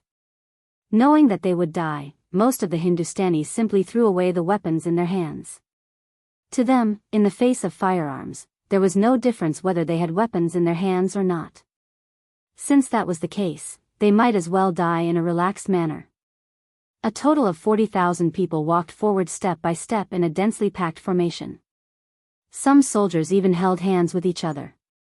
It seemed that only by doing so would they not be so lonely on the road to the underworld after death. Even though the sky had already darkened, there were still people moving about in the vast and mighty army of 40,000 people. These were all human lives. Even though they were of a different race, many of the cold front warriors still couldn't bear to see this happen. Even Beta Persei and the others who were standing in the middle of the army seemed to have the same thought. Many of them even deliberately looked at Yang Chendong, who was riding on the white dragon. Perhaps they wanted their master to be merciful to their opponents. How could Yang Chendong not feel the gazes of these people intentionally or unintentionally looking at him? But his heart was like a boulder and did not waver in the slightest. He would never forget how the Hindustanis in the future rebelled against China. When you were needed, you could say anything.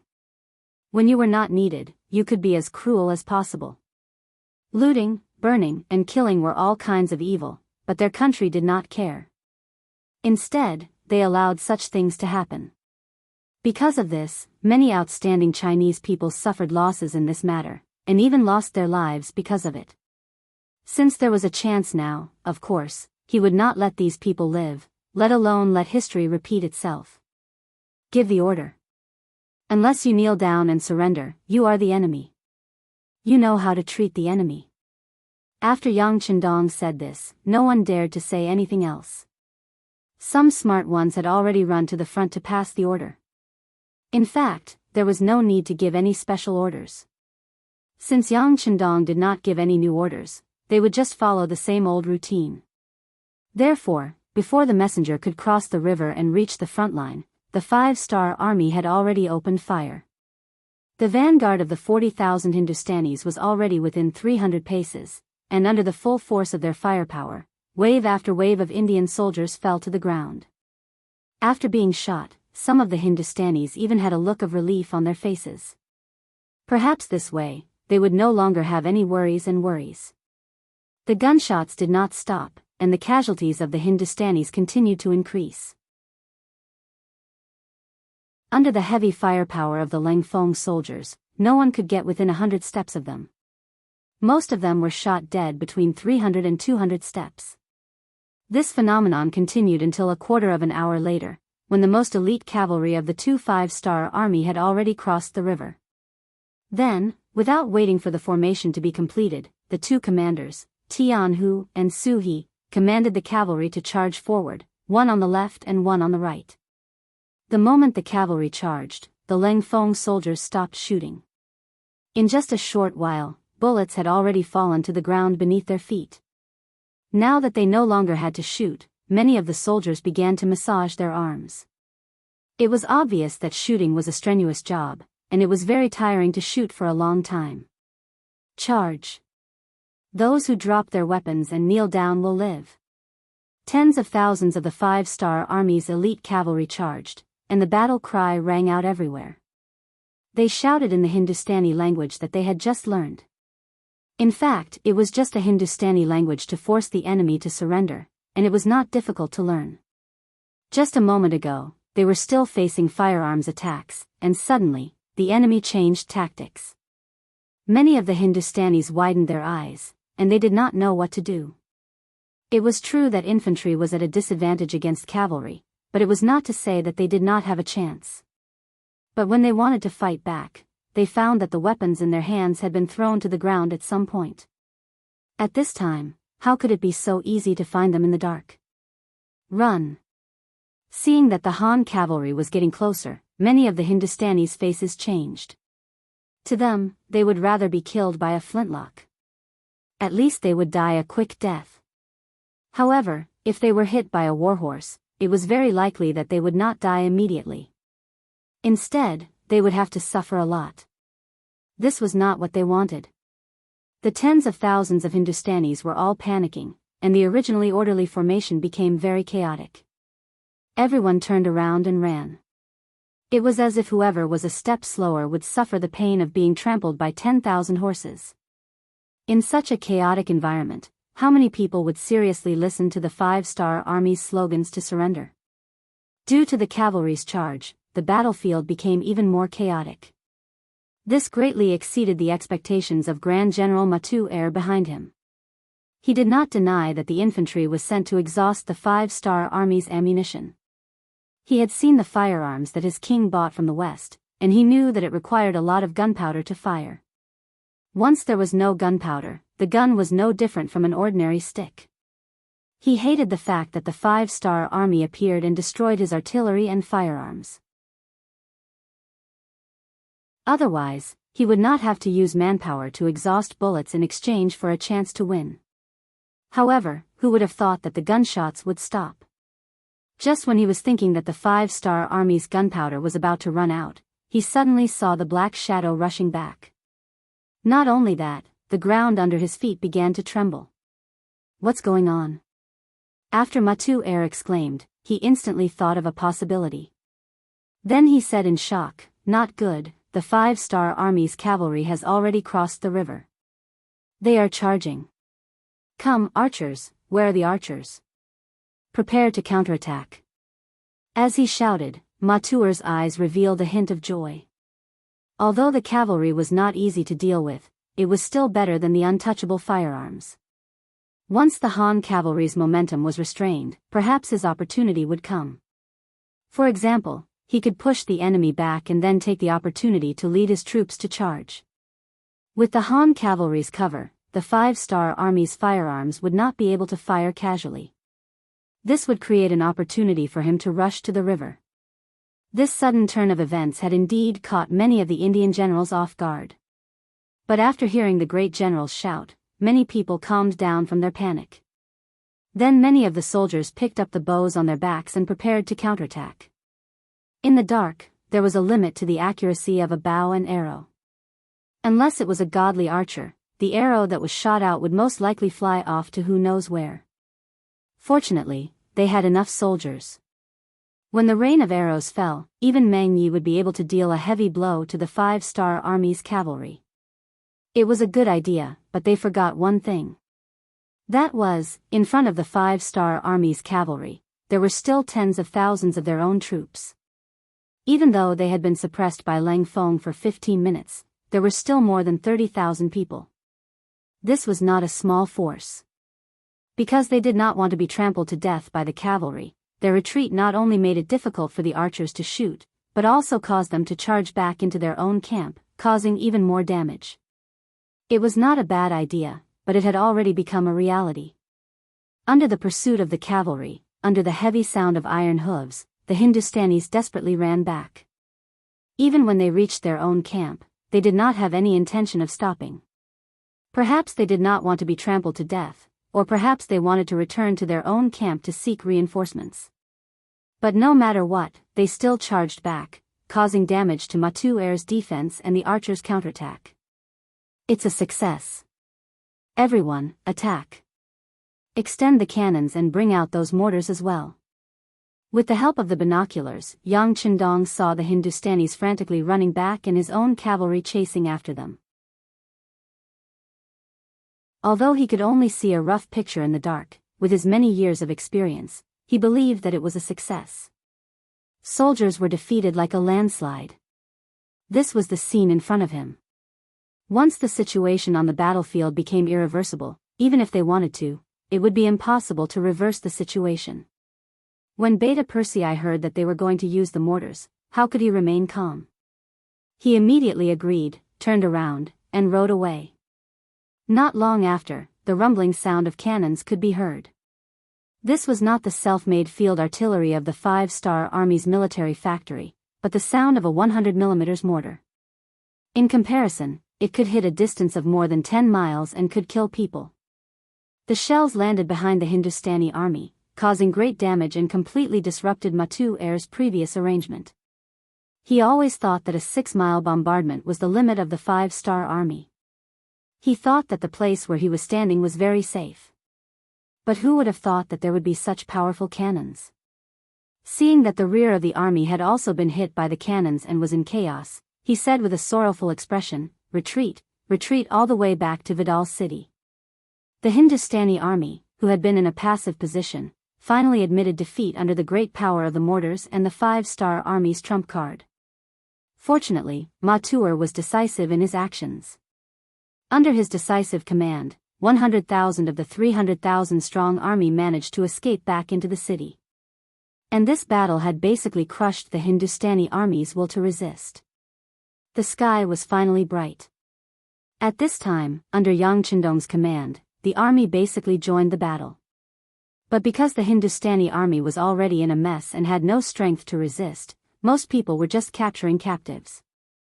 The battlefield was big enough, there were enough enemies, there was a language barrier and very few people cooperated. The capture of captives actually took 2 days and 1 night. It was not until noon on the 3rd day after the battle began that the battlefield basically stopped. Yang Chendong looked at the report that had just been sent to him. In this battle, they had killed more than 70,000 enemies and captured nearly 130,000 enemies. He knew that the Hindustanis were about to be finished.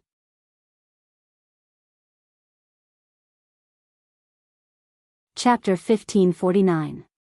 In Bidar city, General Matur led the defeated army back to the city, and Nehru was shocked when he heard the news. That was 300,000 people, even 300,000 pigs couldn't be slaughtered so quickly, right? Although Matur had brought back 100,000 people, it still made Nehru very angry. He had hoped that the 300,000 men would hold off the 5-Star Army, and once the stalemate reached a certain point, he would look for an opportunity to counterattack. Now, he had lost 2/3 of his soldiers, and with the soldiers in the city, there were only 25 men left. How long could they hold off the 5-Star Army? Nehru was furious, and the consequences were severe. In front of all the generals and ministers, he ordered Matur to be executed. Matur didn't resist at all. He had fought the 5-Star Army twice in a row, and had lost twice. He no longer had the confidence to win against the Hans. Since that was the case, so be it. Death was release. After Nehru killed Matur, he personally took command. He wanted to bring the 250,000 soldiers in the city to fight a decisive battle with the 5-Star Army in Bidar city. This was also a national war. During this process, some people suggested that they should send people to negotiate with the 5-Star Army. At most, they would surrender to the other party and respect the other party as their suzerain. There were also people who suggested that they should continue to retreat. They could retreat to Gabaja city. If that didn't work, they could retreat to Bangalore. Speaking of which, India's territory was not small. However, these 2 points were rejected by Nehru in the end. Surrendering was impossible. He understood that in front of the 5-Star Army, there was only the possibility of annihilation. There was no such thing as peace in exchange for surrender. Since they were going to be annihilated no matter what, they might as well give it a try before they die. As for retreating, where would they retreat to the day after tomorrow? Doing so would only cause the morale of the army to drop, and they wouldn't have a chance to fight the final battle. To be able to become the king of Hindustan, Nehru wasn't a coward. On the contrary, he was someone with great ambition. He was determined to fight the five-star army. He wanted to see how strong the other party was. For this, the first thing Nehru did was to boost the morale of the army. He announced the wealth he had brought from the capital to the public and explained how much money and benefits one could get from killing an enemy on the battlefield. This kind of open and transparent reward system had indeed boosted morale and stirred up the hearts of the people. In just 2 days, the 250,000 Indian soldiers in the city seemed to have been reborn, and some of them even showed signs of longing for war.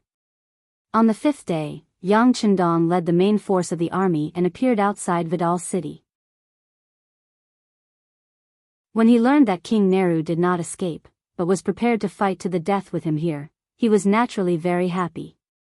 He liked to fight, because it simplified complicated matters, it could buy him more time. And in order to fully respect this opponent, he was determined to show his ability, such as using the air force. He didn't try to understand the situation in the city. Although there were spies from the intelligence department in the city, they weren't equipped with radios and couldn't spread any news. And even without the support of intelligence, Yang Chendong could imagine that since Nehru didn't intend to leave, he must have made ample preparations and was waiting for Yang Chendong to attack the city. Since that was the case, let's see who's more powerful. On the first day outside the city, the air force couldn't take off due to the heavy rain. Yang Chendong endured for an entire day, which further boosted the morale of King Nehru. He shouted arrogantly that the five-star army wasn't invincible, and they were probably afraid of his army. This boosted the morale of the 250,000 soldiers in the city by a large margin.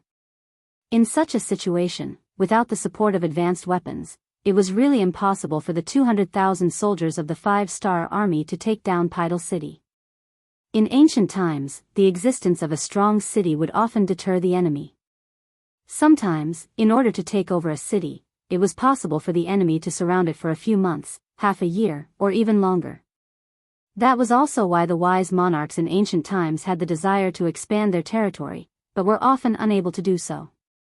But in Yang Chendong's eyes, all of that was nothing. The reason why he was able to lead his army to conquer such a large territory in just over a decade was because of the advantage brought by the large warehouse. He had advanced weapons that were far superior to those in this world, which was the greatest weapon that made him invincible and invincible. If it weren't for the fact that he didn't want to kill indiscriminately and that he needed to leave a lot of people behind to build his homeland, he could have formed an Air Force helicopter brigade, tank brigade, and war chariot brigade.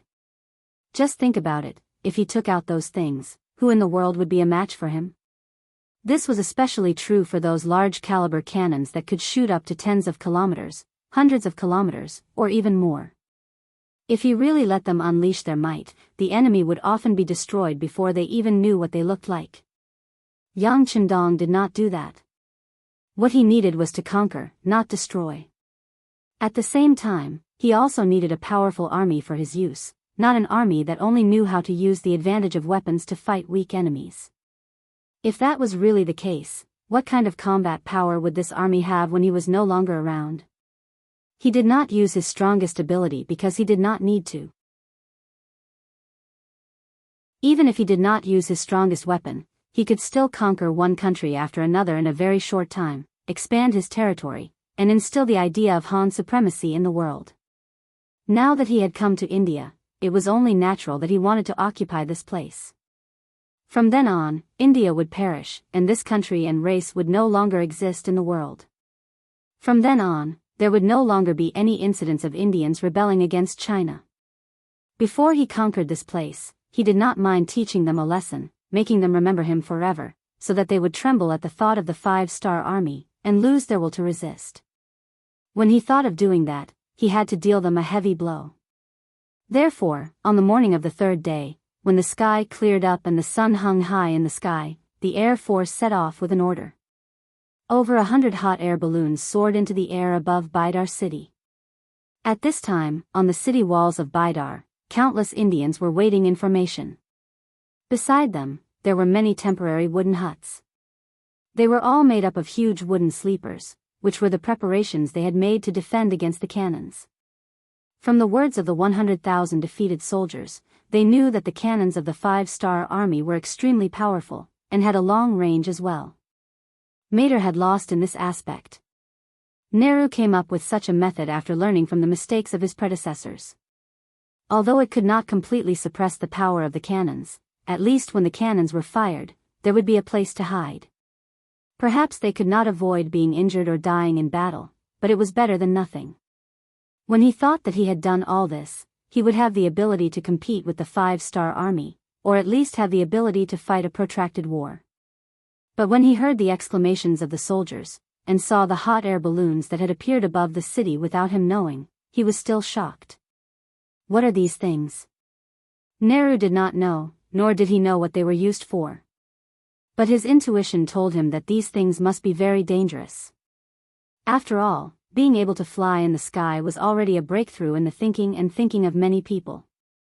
Because of the backward science, the ancients had always been in awe of the heavens.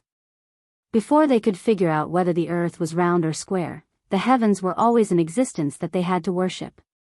But now, there were actually people who could fly in the sky. Just this statement alone made the eyes of many Hindustanis show fear. Although the stimulation of wealth did not cause any chaos, it was obvious that the morale of the army was greatly affected when they saw the hot air balloons floating in the sky. Although they did not know what these things floating in the sky were, they knew that they did not have these things, but the Han people did. As soon as the hot air balloons appeared, it attracted the attention of all the Hindustanis in the city.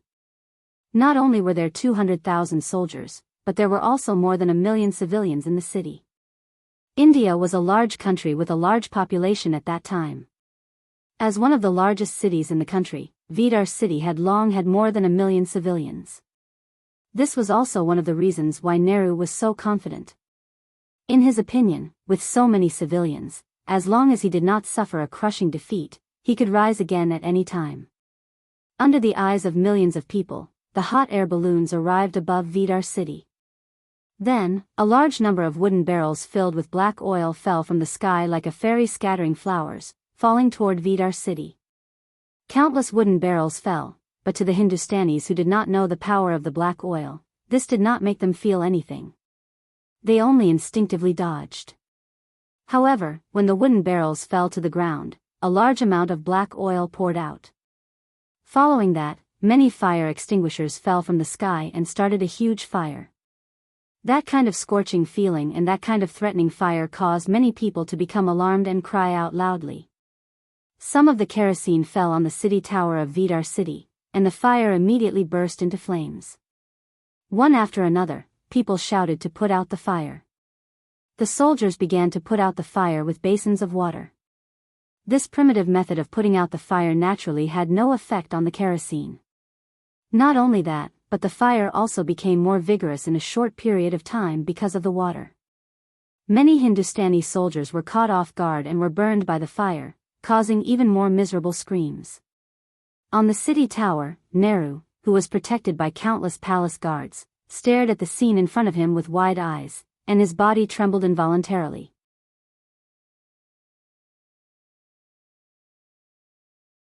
Chapter 1550.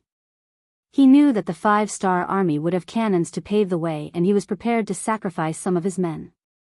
However, he believed that in the end, the siege still depended on people. As long as they could hold on until the 5-star army was blocked outside the city, it would be considered a victory. Under such a series of attacks, when both sides suffered casualties, the scales of victory would slowly tip towards him. After all, he was the king of India. If he was in trouble, the soldiers of other cities would not leave him in the lurch. Especially when they saw that he was in a stalemate with the 5-star army, the possibility of them sending reinforcements would greatly increase. When that time came, the 5-star army would not have any reinforcements. At that time, even if 2, 3, or even 5 people were sacrificed, the final victor would still be him. This was the reason why Nehru persisted until the end. He firmly believed that with the advantage of nearly 10 million people, he would definitely be able to drive the 5-star army out of the country. However, He never expected that the other party would start a fire, and it was the kind of fire that could not be extinguished at all.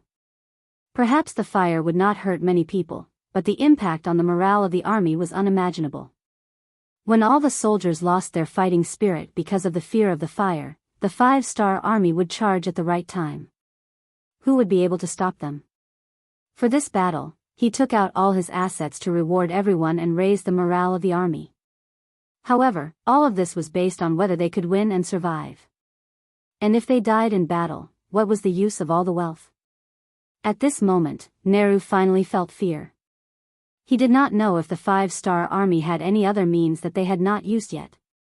Just a big fire had already left him at a loss.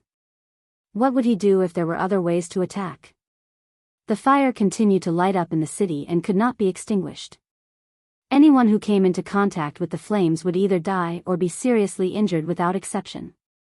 It did not take long for the city to turn into a living hell. On the other hand, the 5-star army outside the city had no intention of attacking the city at all. On the contrary, they set up a formation to prevent the Hindustanis from launching a counterattack in desperation. After that, they began to cook. It didn't take long for the aroma of meat to drift into Vidal's city. If it was any other time, the aroma of the meat would definitely make the Hindustanis, who could not even fill their stomachs, swallow their saliva. However, at this moment, all of them were vomiting non-stop. There was no other reason other than the fact that many people in the city had already been burned to death and turned into roasted meat. The smell they emitted was actually not much different from the smell of meat. How could it not make people want to vomit? Young master, when do we attack? Beta Persei asked curiously as he watched the fire burning everywhere in the city. Don't worry. This Nehru clearly wants to fight us to the death. How can we let him have his way? Let's burn it for a few days first. Yang Chendong had a confident smile on his face. What he wanted was to exchange the greatest victory for the smallest price. He wanted to see how many more days these Hindustanis could last. Yang Chendong was neither in a hurry nor slow. He had no intention of attacking the city at all. Every day, he ordered the Air Force to drop black oil barrels into Vidal's city. The fire was put out again and again, and after 5 days of this, the city that had been bustling with life had turned into scorched land. Wails and cries could be heard everywhere. Not only did the fire burn many Hindustani soldiers and civilians to death, but it also ignited the piles of food that were originally stored in the city. The water source was also greatly damaged due to the fire. Seeing that it would not be long before the city fell into a situation of food and water shortage even if the 5-star army did not attack the city, Nehru's face turned pale. He finally experienced the feeling of helplessness in the face of the 5-star army. He finally understood why the alliance army of nearly 1 million Khanates, which seemed so aggressive and powerful, would still be defeated by the 5-star army. This was an army that did not play by the rules, but at the same time, they had many trump cards up their sleeves. When faced with such an opponent, it was often impossible to guard against them. It was only natural that they would lose in the end. Your Majesty, our rations can only last for another 10 days at most. We don't have much water left.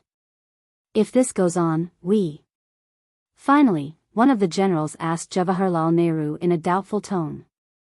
Kill those who incite the army's morale. Nehru did not even look at the general. He just waved his hand. Immediately, the palace guards rushed forward and beheaded the person who spoke.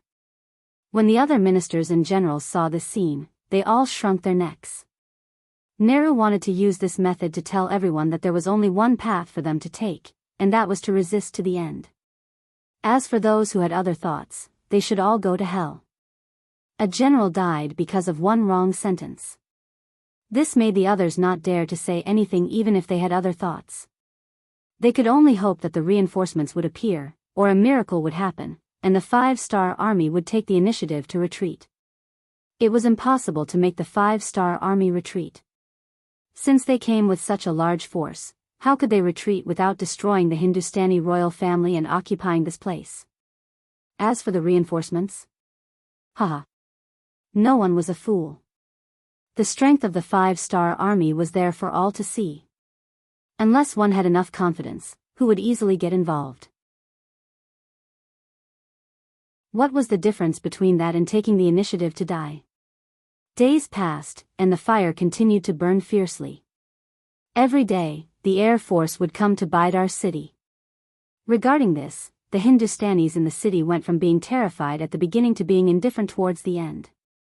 They were used to it. But if one looked carefully, one would see that whether it was the soldiers or the civilians, all of them had a look of despair on their faces. Obviously, they were all prepared to die. They could not see any hope of survival. Ordinary soldiers and civilians would accept their fate. Or rather, their lives were cheap to begin with. If they died, then so be it. But the ministers, nobles, and generals in the city did not want to die. They had families. Some of them had wives and many children. How could they be willing to die just like that? Under the strong pressure, King Nehru's authority was no longer an existence that could suppress everything in their eyes. It was no longer an existence that made them tremble in fear. This was especially so for some of the more knowledgeable officials. The news that they received was that whenever the five-star army conquered a country, they would not kill anyone for no reason. On the contrary, those who surrendered and submitted to the Han people could still live with a tenth of their wealth. They just needed to move to another country. When this news was spread by the secret agents of the intelligence department in the city, and the nobles and people in power knew about it, some people were finally moved. Seeing that if they continued to resist, they would only die. They were unwilling and decided to save themselves. The so-called saving themselves referred to surrendering to the five-star army and seeking a way out for themselves. If they wanted to do this, they had to overthrow the mountain in front of them, King Nehru. Maybe the strength of a minister was limited, and the strength of a general was far from enough. But when everyone joined forces, their strength became very shocking. Under the silent collusion, more than 90% of the people in power had been united. In 1466 AD, in the 6th month, when Nehru was still sleeping, his subordinates rebelled and fought with his guards. In the end, Nehru personally went up and was killed in a chaotic battle. Along with King Nehru being killed, the generals and ministers who took over opened the city gates of Bidar and India surrendered. In the same month, Yang Chendong personally gave the order to establish the India province. The governor was the former 1st Cavalry Army 5th Division Commander Gong Feng. Considering that only the royal family of India was destroyed, there were many cities and armies that had not surrendered. As such, the Second Army was established. The commander was appointed by Governor Gong Feng, and the former Second Army Myo Duo was under him. Gong Feng was appointed and quickly promoted. Apart from the fact that this person was indeed capable, as he was an all-rounder, which made Yang Chendong feel assured. Another important reason was that other senior officers were not willing to take on this position. For example, Tian Hu, the commander of the 1st Cavalry Army, was used to fighting and killing, especially the feeling of fighting with Yang Chendong. Letting him become the commander of the army seemed to be a promotion, but because of this, he was fixed in one place. This was something he was unwilling to do. There was also Wu Sheng, the commander of the 3rd Army, who also had this qualification. But a few years ago, he was thrown in Eastern Europe for 10 years. Those days were really hard. Facts also proved that he was a tiger general, not a good minister who ruled the country. There was no need to consider it. Finally, a new commander of the 3rd Army, like Su He, had enough experience and was brave enough to fight in the war. These years of military merit had already allowed him to join the Han nationality and become one of their own. But he was just a martial artist. He did not know many big words. Counting on him to revitalize and build a place, then forget it. In the end, it was Gong Feng's turn. Although this person did not even have the experience of being a commander, he was now directly appointed as the commander of the army. The promotion was a bit too fast. But don't forget, he was Yang Chendong's student. Whether it was loyalty or ability, he was a top-notch person. Since he had such an advantage, no one could say anything if he was promoted faster. Therefore, this heavy responsibility fell on Gong Feng's head. After receiving the appointment, he knelt in front of Yang Chendong with tears in his eyes. While thanking Yang Chendong for his kindness, he also said that he would do his best to pacify the whole of India, and then seize the time to build and strive for self-sufficiency as soon as possible. He would do his part to strengthen Yang Chendong. At the end of June 1466 AD, King Wunan of Daimyong Yang Chendong led the main army out of India and went straight to the city of Lahore in the north.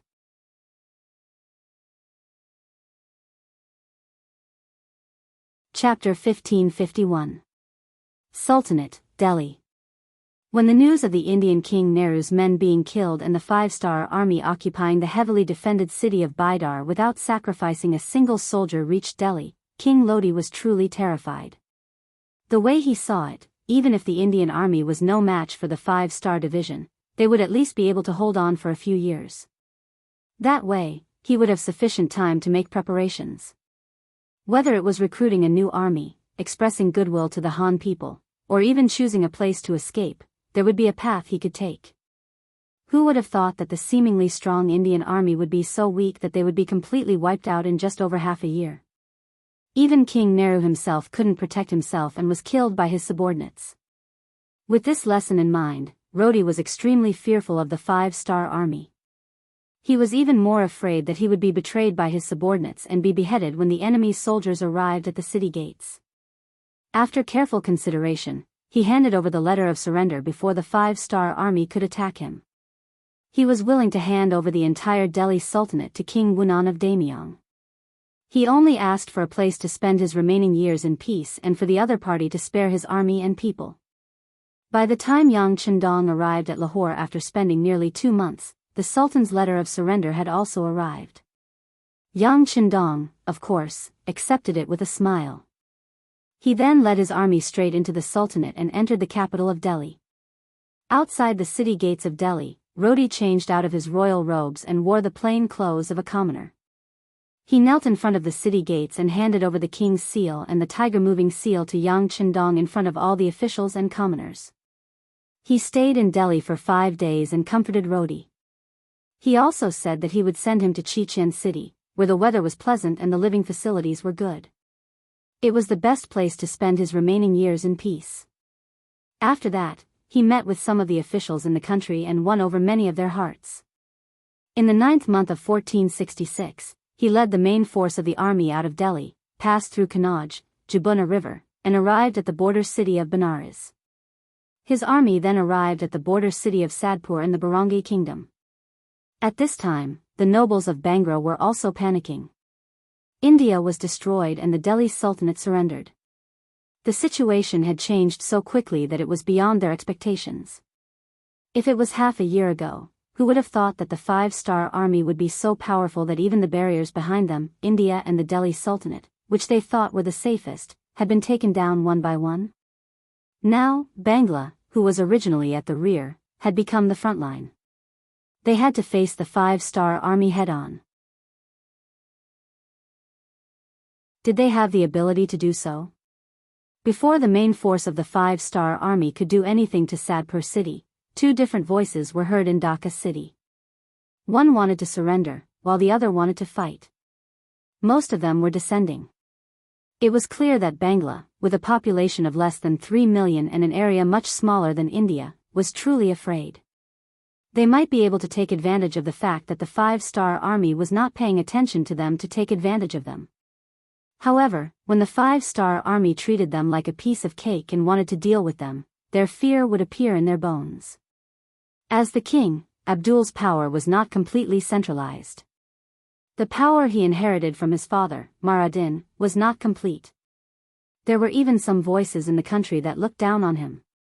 Him sending troops to Myanmar was also a means to divert everyone's attention. He hoped to use this opportunity to win a few battles to lay his foundation and let everyone know that he was not inferior to his father. On the contrary, he was even stronger. His train of thought was correct. Usually, a new king would use some external methods to settle internal matters and achieve the goal of centralizing power.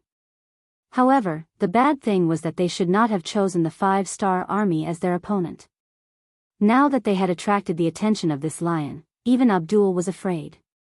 After learning that the Sultanate had surrendered, Abdul immediately wrote a letter to General Rajiv, who was fighting in Burma.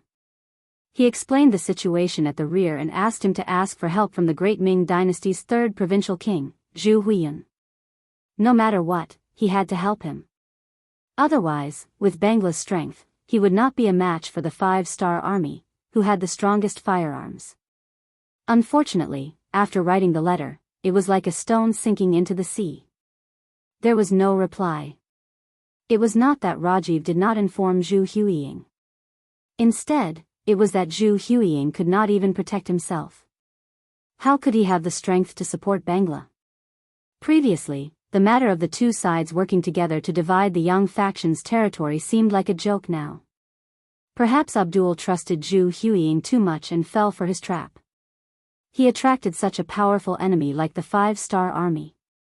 It could be imagined that since they were the ones who made the first move, it was time for them to return the favor with a kick. It was just that Yang Xie's territory was big, and his strength was strong. He could take a few kicks like nothing happened, but Bangla was too small. How could they withstand a kick from the five-star army? Tell Zhu Huiyun that if he doesn't send reinforcements, I will also surrender to the five-star army like the Sultan. At that time, I will also tell King Wu Nan of the great Ming dynasty about his previous promise. He can just wait to be burned by the flames of anger. Abdul, who was furious, said sternly to the newly sent messenger. He just wanted to put on a threatening appearance. If he did not do so, he was afraid that Zhu Huiying would not help him with all his strength. But what Abdul did not expect was that this threat would cause him to lose his life in the end. On the seventh day after he sent out the new emissary, a group of relatively short and serious people came from outside the palace of Bangra. When they appeared at the back door of the palace, they were welcomed in. The palace that was usually tightly guarded was now like an open park in front of these people. There were no secrets to be kept. That night, it was these people who changed into night clothes and quietly appeared outside King Abdul's palace. In the night, these people moved like lightning and were as swift as the wind. The 20 palace guards waiting outside were not even a match for these people in black. In less than half an incense's time, they were all killed. When the leader of the black-clothed people appeared beside the king's bed, Abdul seemed to have sensed something and slowly opened his eyes. "Who are you? Who are you?" When he opened his eyes, he saw a black figure standing in front of him. Out of instinct, Abdul could not help but exclaim. But after that, he felt a chill on his neck. It was as if something was flowing out of his body. Then, all the strength in his body began to be sucked away, bit by bit. Abdul was dead. He died on his bed. Along with the queen, her personal maids, and dozens of guards. The king died from an assassination. It was only in the middle of the night when another shift of guards came to take over the shift. Once this was out, the already anxious people of Dhaka city became even more chaotic. In the middle of the night, the entire palace was brightly lit. Many people were shouting to catch the assassins. But obviously, they did not even know the exact time of the king's death. How could they catch the assassins? And in less than an hour, a group of black figures left the palace. When they left, the leader of the black-clothed people stopped in his tracks. His eyes revealed a cruel and smug smile. Under the moonlight, one could see a pair of small triangular eyes. If Yang Chendong was here, he would definitely recognize him. He was one of the special ninjas of the Japanese Empire who was on his death list. Sadpur City. When Yang Chendong led the five-star army to the city, the general guarding the city sent out a messenger. The general idea was that the king intended to surrender, but what should he do? He still needed to discuss with the ministers, so he needed some time. He hoped that the five-star army could wait for a few days. Facing the messenger, Yang Chendong did not feel anything wrong. India was destroyed just like that. The king of India died because of it. Then, the king of Delhi Sultanate surrendered. Now, it was Bangla's turn. It was reasonable for them to choose to surrender. Yang Chendong could understand the situation. He told the messenger that he could wait for a few days. he didn't even threaten the other party to not play any tricks. Facing the 5-star army, who had absolute strength, delaying the battle for a few days wouldn't have any effect. So he wasn't worried that the other party would play such tricks. It should be that Abdul really needed time to discuss with the ministers. After all, the surrender of a country was not a small matter for a country. While waiting, 7 days passed. Sadpur city's defense became even tighter. There were also many soldiers on the city tower. Although they knew that their arrows couldn't hit the 5-star army's camp 5 miles away from the city, the soldiers still drew their bows and put on an attitude of, "If you dare to come, I dare to shoot." The situation suddenly became tense. This naturally didn't escape the eyes of the scouts. When the situation was reported back to Yang Chendong, he was also confused. He couldn't understand why Bangla's soldiers suddenly became tough. Could it be that they have something to rely on? This doubt was quickly solved. Just like the intelligence personnel in India, the intelligence personnel in the small country of Bangla also didn't enjoy the treatment of having a radio station. So they used people to transmit the news, which made the news less effective. But in the end, the result was still in front of Yang Chendong. Abdul was assassinated. The king of a country was assassinated. It was no wonder that the soldiers of Bangla were so nervous. Who did it? After seeing this news, Yang Chendong's always confident eyes flashed with ruthlessness.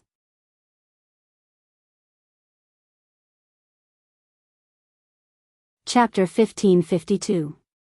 The assassination order was definitely not given by him, and without his order, no one would dare to do it. Moreover, to assassinate the king of a country in a heavily guarded palace without being discovered afterwards was not something an ordinary person could do. Even in the entire Yangtze, even the spies of the intelligence department's action team couldn't do it. Only people like the Wolf Fang Special Forces, who have been specially trained in beheading operations, could do it. Of course, the high-level ninjas of the Japanese Empire could also do this if they had an insider.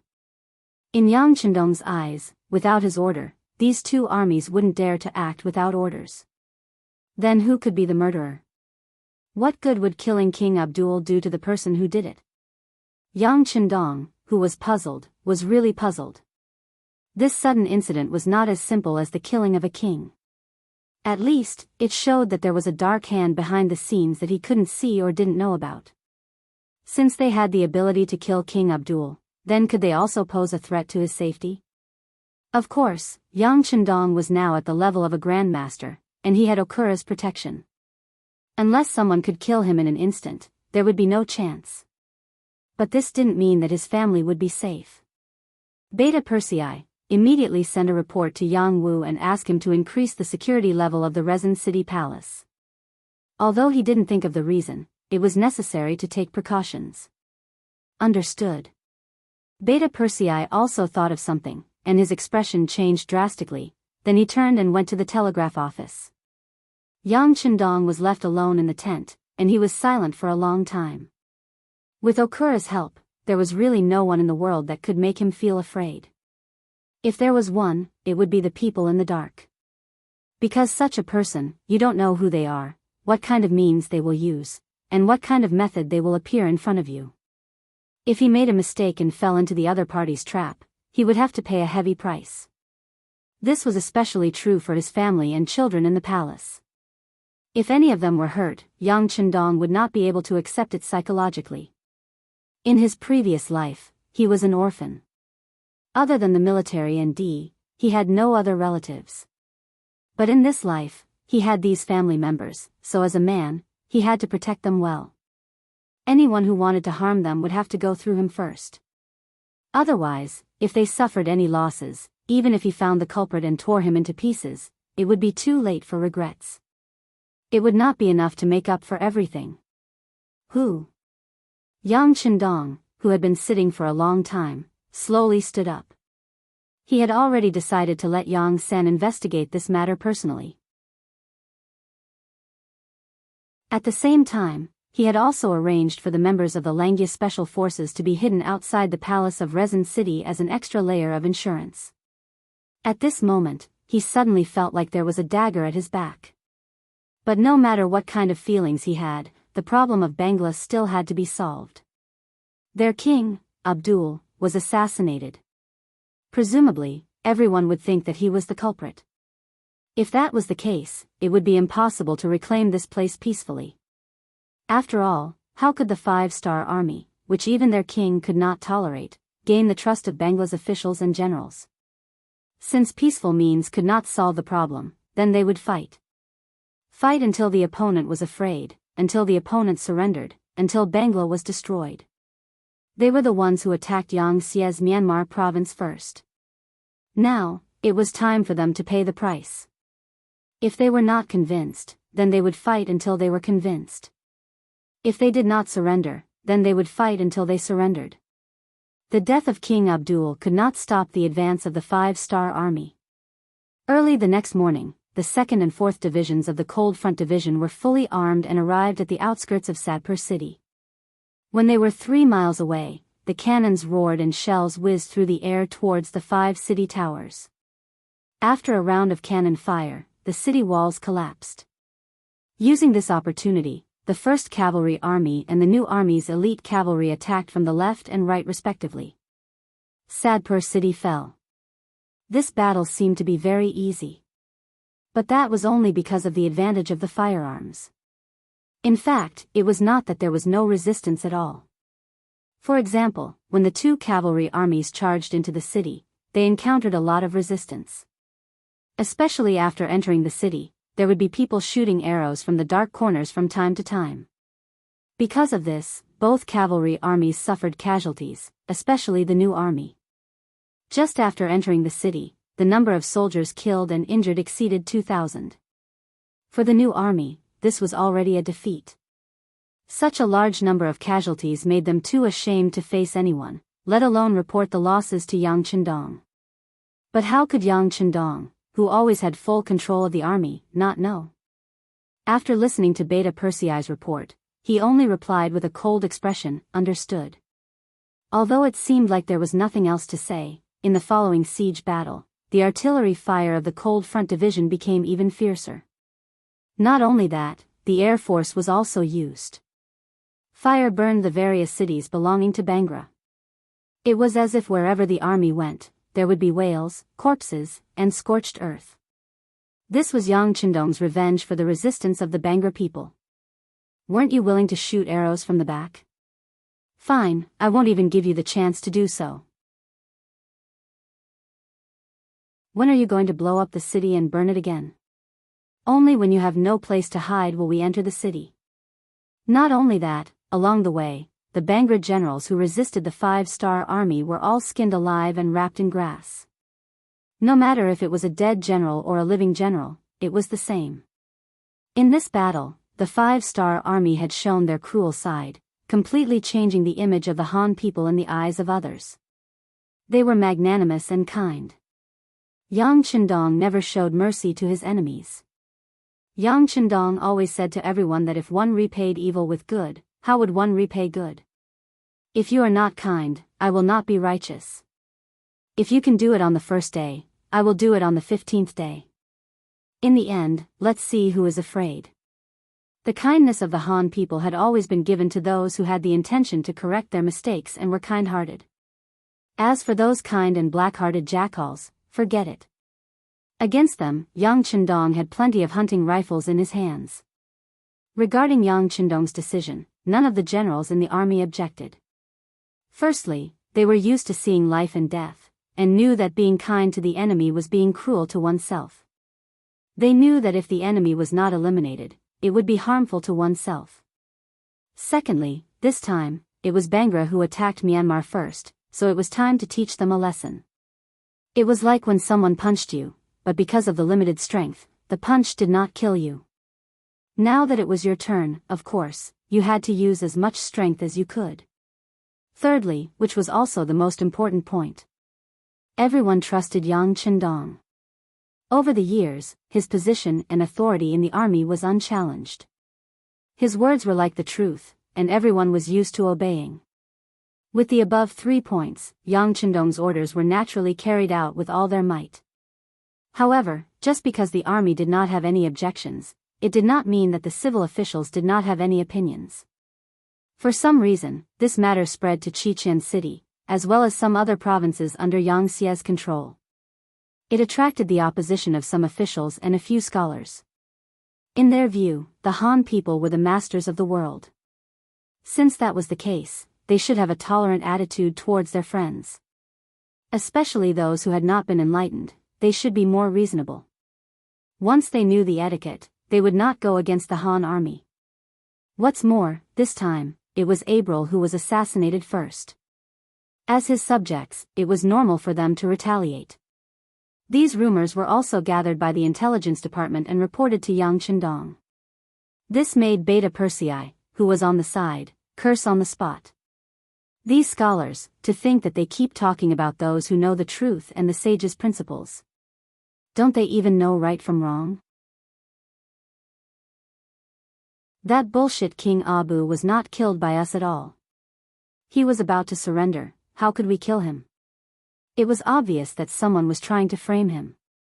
How can these people be the accomplices of a villain?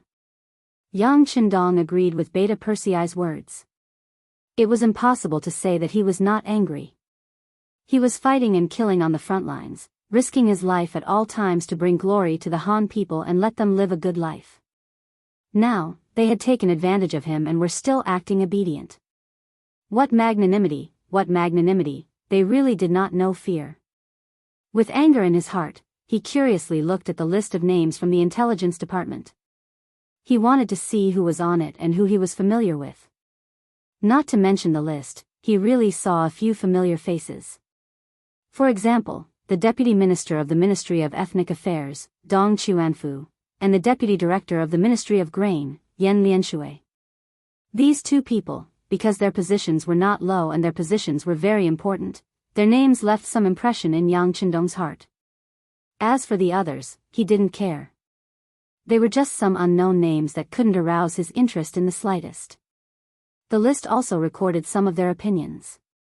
The most important thing was that they were the Celestial Empire and were a country of etiquette, so they should help some small countries. How could the army do such a cruel thing? Yang Chendong only laughed coldly at this. In his eyes, these people were not real scholars. From Yang Chendong's point of view, a true scholar was not only a scholar who could write essays and recite poems, but also a person whose essays were creative and thoughtful.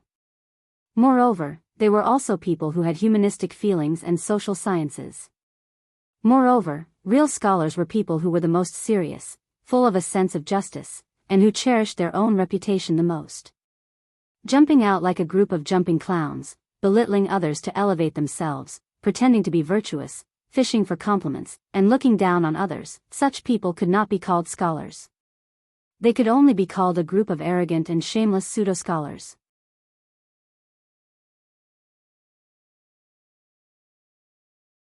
Chapter 1553. Thinking about it, they were quite pitiful. Because they had low self-esteem, were reclusive, and were not accepted by the world, they could only use such claptrap and lowly methods to attract the public's attention. If it was just to attract the public's attention, Yang Chendong was not willing to comment on it. He had a lot of things to do in a day, and there were also a lot of things that needed to be decided by him. He did not have the time and energy to pay attention to these people who did not have a strong sense of existence. However, they should not have attacked the military. This touched Yang Chendong's bottom line. Yang Chendong's way of ruling the country was not complicated. It could even be said that it was somewhat simple. In order to better manage the areas under his rule, he would give the civil officials great power. He only needed to divide the work. As for the more detailed work, he would let the people under him do it. He only needed to wait and see the results. If the results were good, he would continue to use them. If the results were not good, or if it proved that the person was not capable, he would just replace them. Sometimes, he would even indulge the civil officials. This was a form of respect for them, and also a strategy to manage the country. After all, the civil officials were important. As long as they were given what they needed, these people would work hard for him.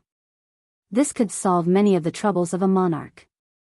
He could indulge the civil officials, but there was one thing that no one could touch. Even if it was an important official or an indispensable existence in the eyes of others, it was still not allowed. This matter was related to the transfer of military authority in the army. Looking at the history of the dynasties, the reason why the founding monarchs were always at the same level was because they enjoyed the supreme ability to transfer military power.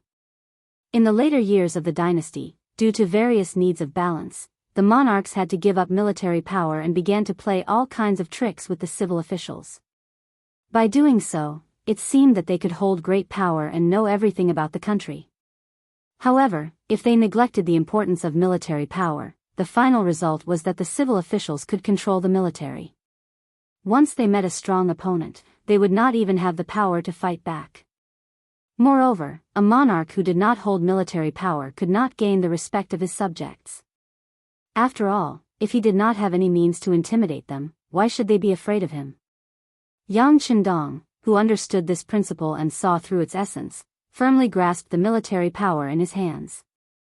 In this way, he had the power to change the situation at any time, hanging a sword of Damocles over the heads of the civil officials. As such, they had no choice but to obey. Not only did Yang Qindong do this, but his descendants also had to do this in the future. In this way, they would not have to worry about the collapse of the country. Even if something irreversible happened, at least they would have the ability to protect themselves. With such understanding and deep thinking, how could Yang Qindong change his decision just because of the clamor of some scholars? Since the policy had been set, it would not be easily changed. Not only that, Yang Qindong did not intend to let go of those scholars who were clamoring and picking on him. Not to mention that he was a person who would not rub sand in his eyes, but he was still able to distinguish between right and wrong. What? You're eating my salary and living in the house that I built. How dare you come back and criticize me? With Yang Qindong's authority and influence in Yangxia, they were already so presumptuous. It could be imagined that if his descendants were in this position, they would be even more rampant, right? If it was a more cowardly heir, wouldn't he be eaten by these so-called scholars? If he did not find something for these people to do and let them know that the horse lord had 3 eyes, he was afraid that such things would only happen more and more in the future. Beta Persei, send a telegram to City Lord Yu Qian and Yang Wu. Pick out the people on the list and let them form a temporary diplomatic group. Allow them to go to the camp of the king of the 3 provinces, Zhu Huiyan. Also, tell them that I can do as they say without using a sword or a spear. Then, I need them to influence the king of the 3 provinces, and let them urge and force Zhu Huiyan to surrender unconditionally immediately. Otherwise, no one can guarantee what the consequences will be. Beta Persei took notes with a pen at the side, but as he wrote, he laughed out loud. This was clearly a means for the young master to deal with these scholars. It was simply impossible to make the other party surrender unconditionally. The king of the 3 provinces, Zhu Huiyan, who had hundreds of thousands of soldiers, was not the kind of person who would wait for death. If he was, he would not have harmed his eldest brother and 3rd brother to seize power. However, in Beta Persei's view, this was a good thing. Who asked those scholars to criticize the army when they had nothing better to do? Did they really think that they were in the Ming dynasty? Did they really think that they were those imperial censors who could make a rumor about anything, and even if there was an accident, they would not be blamed for it? Now, I'm asking you to negotiate with Zhu Huiyan, the person who killed his brother. If you have anything to say, you can say it to him. But remember to be careful. Don't provoke the other party and end up angering him. If that happens, even the gods won't be able to save you. When Beta Persei was trying hard to hold back his laughter, Yang Qindong spoke again. Send a telegram to Deputy City Lord Luan Shaochen. Tell him to keep an eye on this matter. If anyone on this list dares to not go, they will be stripped of their official position and will never be employed again. Their descendants will also not be able to be officials for 3 generations. Yang Qindong was worried that these people would play tricks when they saw the real move, so he came up with such a punishment system. Don't underestimate these so-called scholars who boasted of being virtuous and virtuous. Pick out one of them and put them in the future, they would all be at the level of emperors. Especially when it came to pretending to be dead, they were all top-notch experts. If they didn't set some bottom lines, they would really come up with all kinds of tricks. The telegram flew straight to Crimson City and soon appeared on the desk of the City Lord of Crimson City, Yu Qian. Not only that, but Deputy City Lord Luan Shaochen and Yang Wu of the Yang family also received the same telegram. The telegram was made public and had no intention of keeping it a secret. In just half a day, the news had spread everywhere. Dong Chuanfu, who was named in the telegram, had a gloomy expression on his face. In his office, Yan Lianshui, the deputy director of the grain department, was crying and complaining with tears and snot running down his face. Elder Dong, they clearly don't see eye to eye with us. They think we're talking too much and want to make an example out of us. As our leader, you must speak out against it. I don't want to face the king of the 3 provinces. I heard that this person even killed his brothers. He's a demon king. Yan Lianshui fully displayed his acting skills as an award-winning actor. His face was full of pitiful, and tears flowed freely from his eyes. Those who didn't know would think that he had suffered a great grievance. When he said this, Dong Chuanfu's face became even uglier. What did he mean by being the leader? He wasn't going to take the blame for this. Thus, he said coldly, Deputy Director Yan, pay attention to your status. This matter was voluntary from the beginning to the end. No one forced anyone, let alone being the leader. After this reminder, Yan Lianshui realized that he had said something wrong and quickly corrected himself. Yes, Elder Dong is right. We were willing. However, our intentions were good. We didn't want to see the 5-star army brutally kill people. There's nothing wrong with this. Now, you want us, the civil officials, to persuade the king of the 3 provinces to surrender? This is an impossible task. Perhaps we won't be able to return. Elder Dong, you are someone whose city lord you personally wrote a letter to invite. You have a lot of face, so you must report this matter truthfully. Humph, this time, Dong Chuanfu didn't say anything to refuse. He was indeed summoned by Yu Qian from the Southern Ming dynasty. At that time, he was just an unsuccessful 7th-rank imperial censor in the Southern Ming dynasty. He was getting older and was about to die.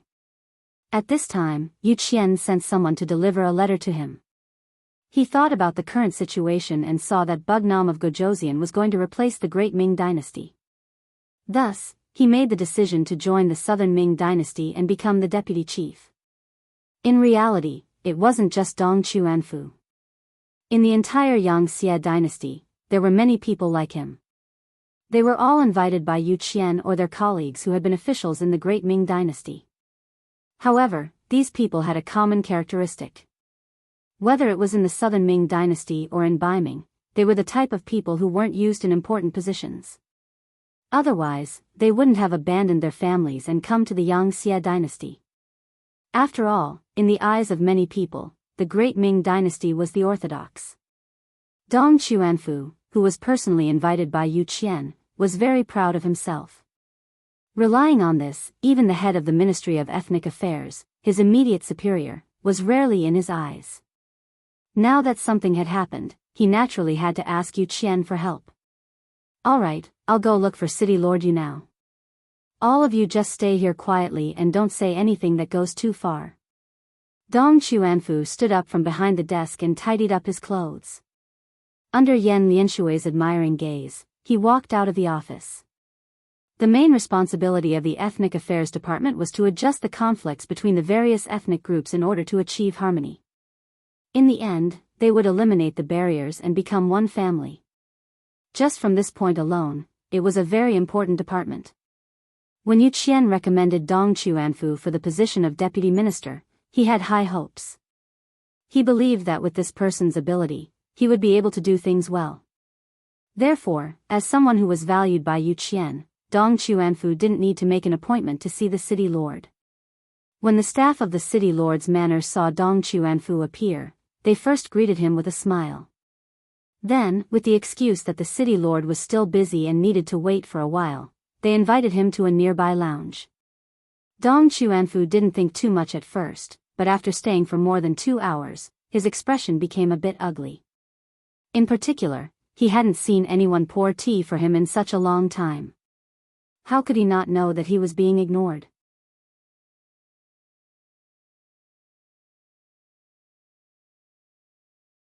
Chapter 1554.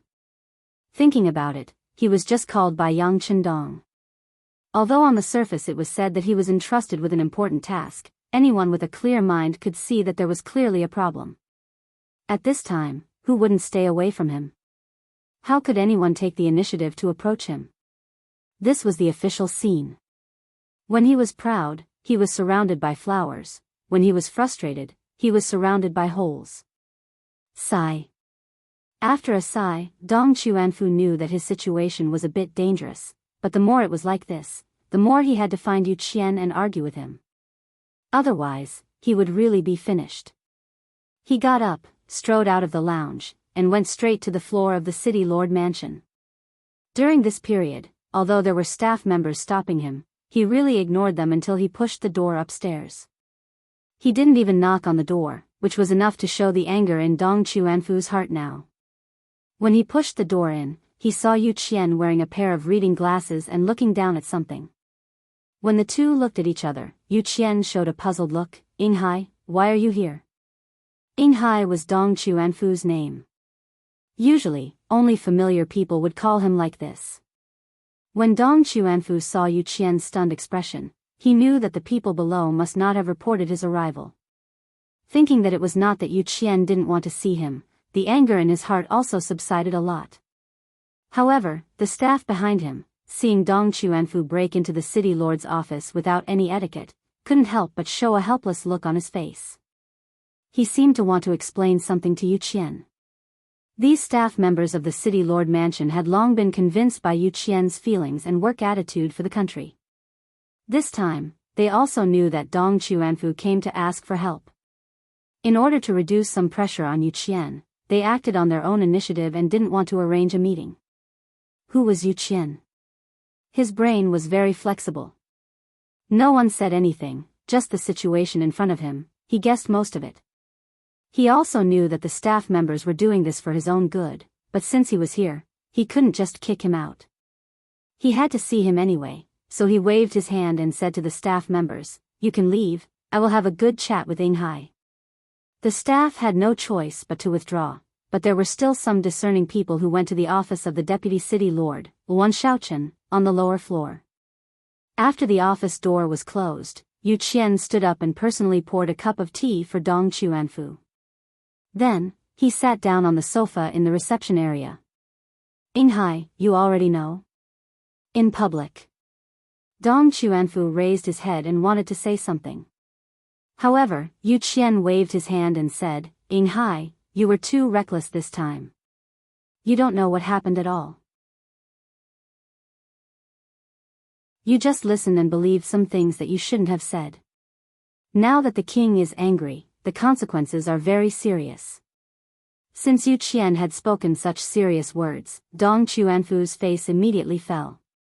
He just wanted to make his presence known and increase his fame and influence. One had to know that he had often used this method in the Great Ming and Southern Ming dynasty. Usually, you would only be promoted if you had enough influence. Then, you would have a smooth career path. However, he never expected that the same method would lead to such a disaster in Yangxia.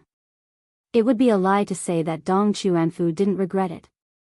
Therefore, he opened his mouth and said, in public, "I know my mistake. Please save me." Sigh. Yu Qian, who had always taken good care of his colleagues, shook his head helplessly. This time, when such a thing happened, Yang Chendong didn't send a telegram to the city lord's residence to deal with it. Instead, he directly explained the way to deal with it. Moreover, he also informed Yang Wu and Luan Shaochen. This made it impossible for him, the city lord, to say anything. Who was Yang Wu? He was one of the 5 generals of the Yang family. The entire Bugnam of Gojoseon Palace's security was in his hands. It wasn't an exaggeration to say that when Yang Chendong wasn't in Qiqian City, all the people who were loyal to Yang Xie had to listen to him. Sometimes, his words were even more effective than the city lord's residence. Who was Luan Shaochen? He wasn't just Yang Chendong's brother-in-law. He was also a two-time provincial governor and had more than 10 years of experience in governing a place. His ability wasn't inferior to Yu Qian's. If it wasn't for the fact that he was still young and didn't have enough experience, he might even be able to replace Yu Qian's position as the city lord. Even so, Yuan Shaochen was seen as the most popular candidate to succeed Yu Qian. Once Yu Qian was old and had to retire, it would be time for this person to take over. It was to the point that some of the young staff in the city lord's residence looked to him as their leader. With the help of these two people, Yu Qian didn't have much room to maneuver. In addition, he was also leaning towards Yang Chendong's decision. What happened at the front, most people at the back only had a rough idea. However, for someone with a high position like him, he naturally knew a lot more details. Someone killed King Abdul of Bangla and framed the 5-star army for it. In the following battle, the entire country retaliated, which caused Yang Chendong to be angry. He also didn't want his soldiers to be hurt by hidden arrows, which was why he carried out such a cruel massacre. In the end, this was a military strategy. Everyone wanted to obtain the most benefits with the least losses. It wasn't clear who was right or wrong. But now, someone actually went to command the 5-star army and blamed Yang Chendong. And the person who blamed was Yang Xie's subordinate. It would be strange if Bugnam of Gojoseon wasn't angry. Since he knew the cause and effect of this matter, whether it was for public or private reasons, Yu Qian wouldn't stop this matter. If the person involved wasn't Dong Chuanfu, who he had worked hard to win over from the Southern Ming Empire, he wouldn't even care about this. Even if he did care, with Yu Qian's personality, he would just tell the truth and do the work of the other party. As for personal reasons, he didn't even want to think about it. Yu Qian wasn't that kind of person. In history, if he was willing to go along with other people, his family wouldn't be unable to even afford a coffin after his death. He even needed to take care of the embroidered uniform guards in the future. Inghai, no one can help you with this matter. You have to think of a way to save yourself and complete the mission the king gave you. Yu Qian thought about it and felt that this was the only way. When he heard that he had to complete the mission and meet the king of the 3 provinces, Zhu Huitong, he was afraid that it would be disastrous. Immediately, Dong Chuanfu said with a sad face, "In public, this is a 90% chance of death." Even if it's a 90% chance of death, so what? You still have to go. Yu Qian's face suddenly became serious as he spoke with a firm voice. In history, this person didn't take personal life and death seriously. When the Great Ming's wooden fortress was defeated and Yeshen of Walla led his troops, everyone was in a panic. Some people even thought about moving the capital to Nanjing. Only he stood up without hesitation. In the end, he was the one who turned the tide. How could such a person be afraid of death? As long as he thought that something was worth doing, even if he was in the vortex of death, he wouldn't frown. After being refuted by Yu Qian, Dong Chuanfu knew that he had no other choice. He couldn't not go. If he didn't go, he would be removed from his position. Not only that, his descendants wouldn't be allowed to become officials for 3 generations. In that case, the entire Dong family would be harmed by him. He didn't want to be the sinner of the family. Then I'll go. Dong Chuanfu sighed in his heart and finally made a decision. Go. At worst, he would die. If that was the case, he believed that with this merit, his descendants would also be touched by the glory. He could be considered to have done his last bit for the family. Yu Gong, it's hard to predict whether this trip will be good or bad. If something happens, I'll have to trouble Yu Gong to take care of my family. You can rest assured that after you leave, your family won't be bullied by anyone. Besides, with our Yang Xie's current ability, the 3 provincial kings won't dare to do anything to you unless they don't want to live. At the end of his words, Yu Qian's voice involuntarily rose a lot. This was his biggest gain after following Yang Chendong for so many years. That was, he could speak with confidence and was no longer afraid of being attacked by others. Because they didn't find trouble with others, it was already fortunate.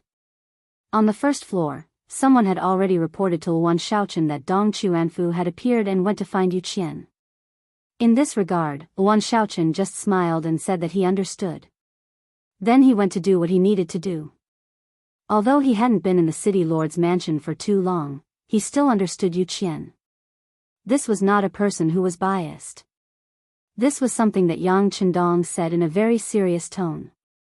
Since it was Yang Chendong who said it, Wuxia naturally didn't have any doubts. Wuxia believed that city lord Yu Qian would be able to handle this matter well. The facts also proved that Dong Chuanfu left not long after and returned home. He ordered people to pack his luggage, as if he was going to go on a long journey to the place of the 3 provincial kings. Yang Chendong didn't pay too much attention to what happened in Crimson City. He left the matter to Yu Qian, Yang Wu, and Wuxia. If it wasn't done well, then wouldn't it mean that the Yangtze had no one to use?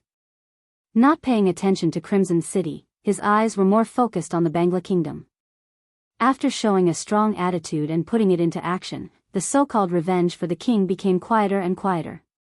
No one wasn't afraid of death, especially this King Abdul who didn't treat his people well. After resisting for a few days and paying a huge price, they finally became obedient. When the main force of the 5-star army appeared in front of some cities, even more people chose to surrender for their own safety. Faced with the Bangla army that suddenly became docile, the 5-star army naturally didn't start a brutal massacre. They acted as if those who surrendered could live and everyone would be fine. As a result, their progress became even faster. In the 12th month of 1466 AD, they arrived at the capital of Bangla, Dhaka city. Here, General Caldel presented his letter of surrender. From then on, this place became one of the territories under Yangtze's control.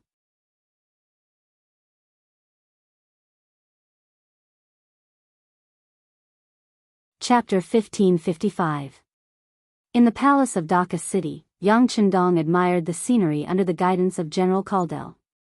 In the great hall of the palace, Yang Chendong sat high up on the throne and listened to the surrendered general talk about the current situation in Bangra. Ever since King Abdul was assassinated, the situation in the country had been chaotic beyond control. Various factions had emerged. Among them were the Avengers, the warmongers, those who wanted peace, and those who only cared about themselves. Before this, the 5-star army had come with fury and forced the Vengeance faction and the War faction to abandon their weapons and armor. Now, they were either dead, injured, or fleeing.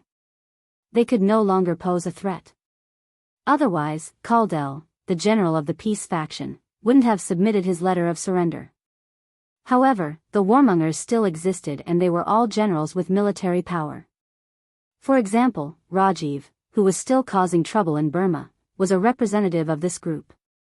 According to Caldel, other than Rajiv, Azad and General Hark each led 10,000 soldiers into Burma from Bangra.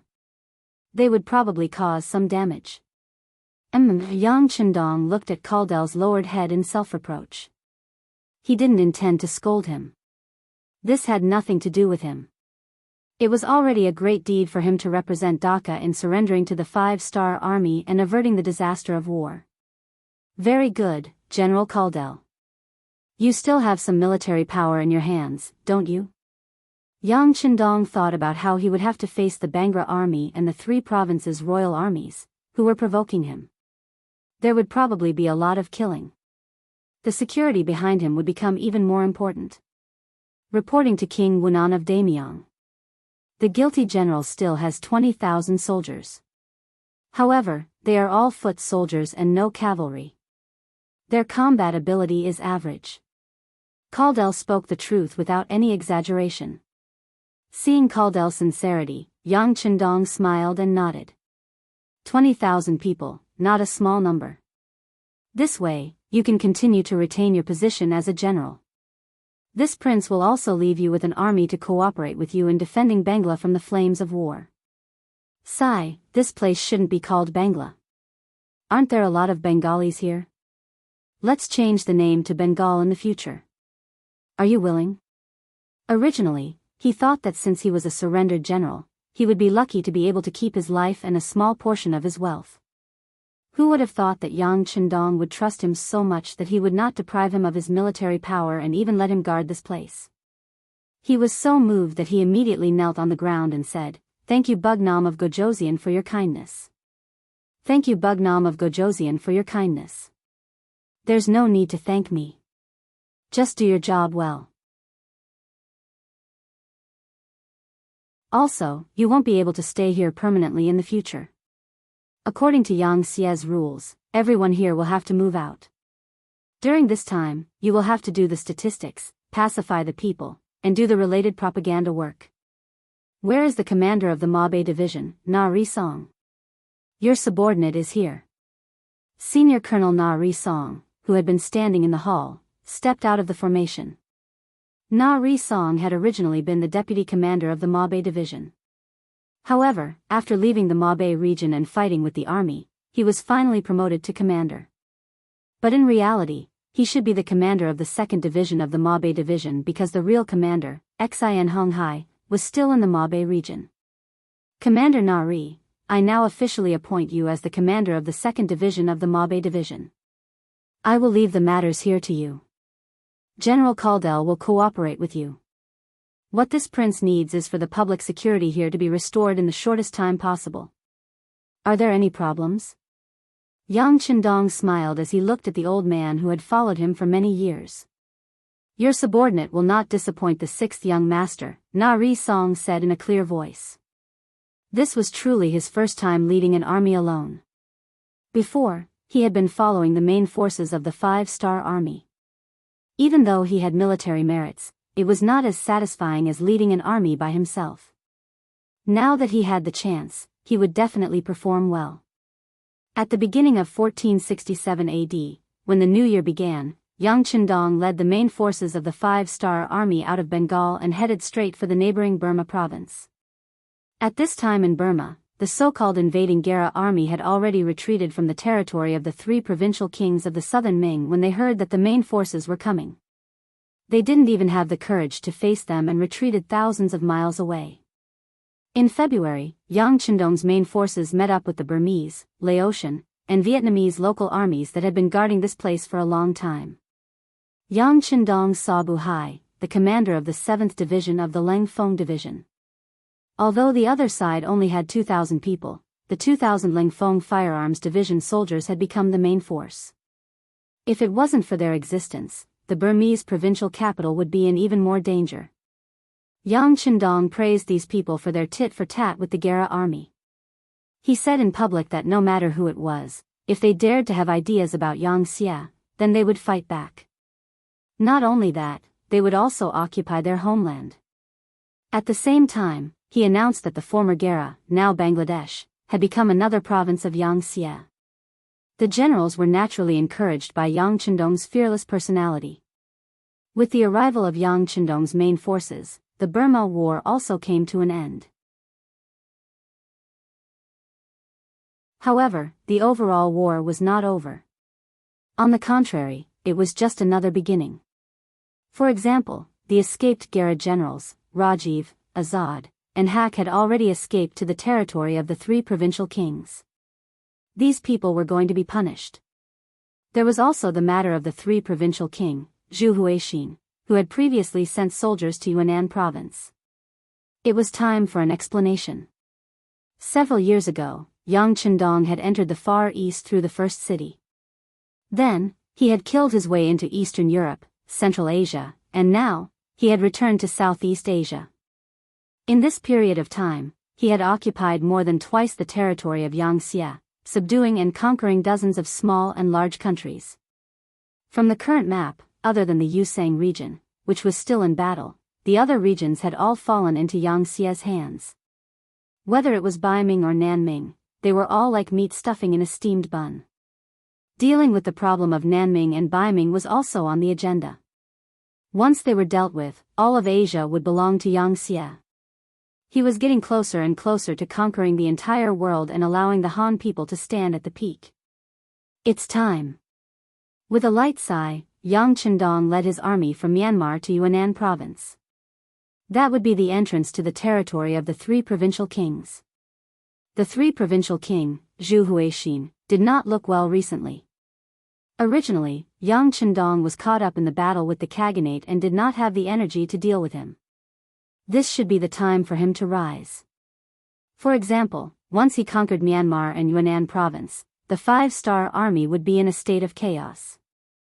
If Yang Chendong divided his forces, there would be a higher chance of him being defeated by the Khaganate alliance. At that time, the massive Yang Xia would instantly fall apart. That would be the time for him to rise as the three-provincial king. Putting everything else aside, just taking over the territories of Yang Xia would be a huge fortune. Just thinking about this made Zhu Huixin extremely excited. This was also the main reason why he dared to send troops to deal with Yang Chendong. However, his wishful thinking was quickly disrupted. When the five-star army destroyed the Khaganate alliance, India, and subdued the Suhi kingdom of Delhi, even the Bangra kingdom was crushed. Finally, it was time for him to face the five-star army head-on. When he heard that Yang Chendong had already arrived at the Beijiang prefecture of Yunnan province with the main force of the five-star army, Zhu Huixin was terrified. He immediately looked for Mo Gui, who had provided him with 5 million taels of silver, and asked him for a plan. Mo Gui had appeared when Yang Chendong was confronting the Khaganate alliance. He had also appeared with 5 million taels of silver, saying that it was a gift from his master. He also said that Bugnam of Gojoseon was now trapped in the war in the west and it was time for them to strike back. After seeing the silver taels and analyzing the situation, especially after seeing that the Gurkha army had already started to attack Myanmar, Zhu Huiyu thought that the opportunity had come. He ordered his subordinate general Wang Zhanjiang to lead 150,000 troops from Liangshan into Yunnan province. He wanted to take advantage of this opportunity to obtain some benefits. The original plan was very smooth. The sudden attack of the three provincial armies had indeed caught the five-star army off guard. They had taken over Liangshan, Kidai, Langzhuang, and other places. However, they had encountered some difficulties when attacking Beijiang prefecture. Relying on his advantage in numbers, Zhu Huixin did not take it seriously. Until the sudden appearance of the Langfeng division, the battle had fallen into a stalemate. However, it was just a stalemate. According to General Wang Zhanjiang's report, they could not take down Beijiang prefecture, but the five-star army in the prefecture could not do anything to them either. It was clearly a situation where they were evenly matched. However, now that Yang Chendong had appeared near Beijiang prefecture with more than 200,000 troops, they no longer had the advantage in numbers. It was obvious what would happen next. That was the main force, not the third-rate forces of the provincial armies that they had faced before. The soldiers who were qualified to follow Yang Chendong were definitely veterans who had experienced hundreds of battles and could fight against 10 people each. In such a situation, the first thing Zhu Huixin should do was to order Wang Zhanjiang to retreat. However, he still wanted to try his luck and see if the mysterious man's representative, Mo Gui, had any good suggestions. After all, he felt that the master behind this person was very capable and might be able to save him. He came to Mo Gui's courtyard with hope. As soon as he entered, he saw the man standing in front of the pond in the courtyard with his hands behind his back. Needless to say, he was Mo Gui. At this time, looking at Mo Gui's back, the early morning sun shone on him, giving him a very mysterious feeling. This was the feeling that he needed. He would not forget Uncle Ying's instructions when he came, which was to speak less and act mysterious. In short, the more mysterious, the better.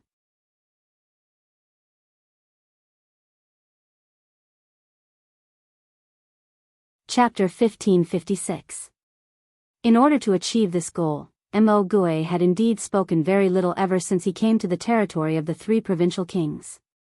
In order to keep a low profile, he would reveal some crucial information from time to time.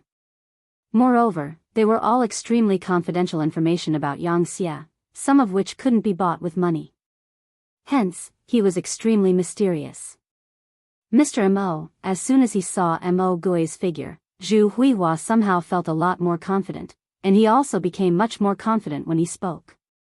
Yes, Your Highness. Upon hearing the voice, Mo Gui turned around. He was a very ordinary-looking young man who would be forgotten very quickly if he was thrown onto the streets. Seeing that Mo Gue was bowing, Zhu Huihua hurriedly stepped forward and made a gesture of greeting. "Mr. Mo, please don't stand on ceremony. Actually, I have something to ask you this time." "Oh, Your Highness, you mean that Bugnam of Gojoseon has led the main army to Beijiang Prefecture, right?" As usual, Mo Gue said as if he had already guessed the outcome as soon as Zhu Huihua spoke. Zhu Huihua was already used to Mo Gue's foresight. He immediately chuckled and said, "That's right, but what do you think, Mr. Mo?"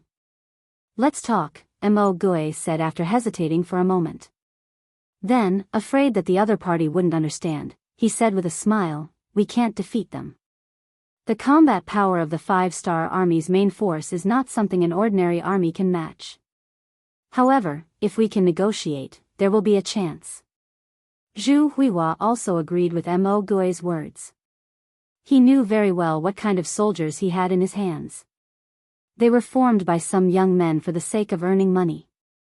Many of them had never even seen blood before. It would be impossible for such an army to defeat veterans on the battlefield, not to mention that the five-star army also had the most powerful firearms in the world. On the battlefield, the death rate of recruits was the highest. If the battle was more difficult, the death rate could reach 60% or even higher. This meant that after a battle, 10 recruits might die or be unable to continue fighting due to injuries, leaving only about 4 people left.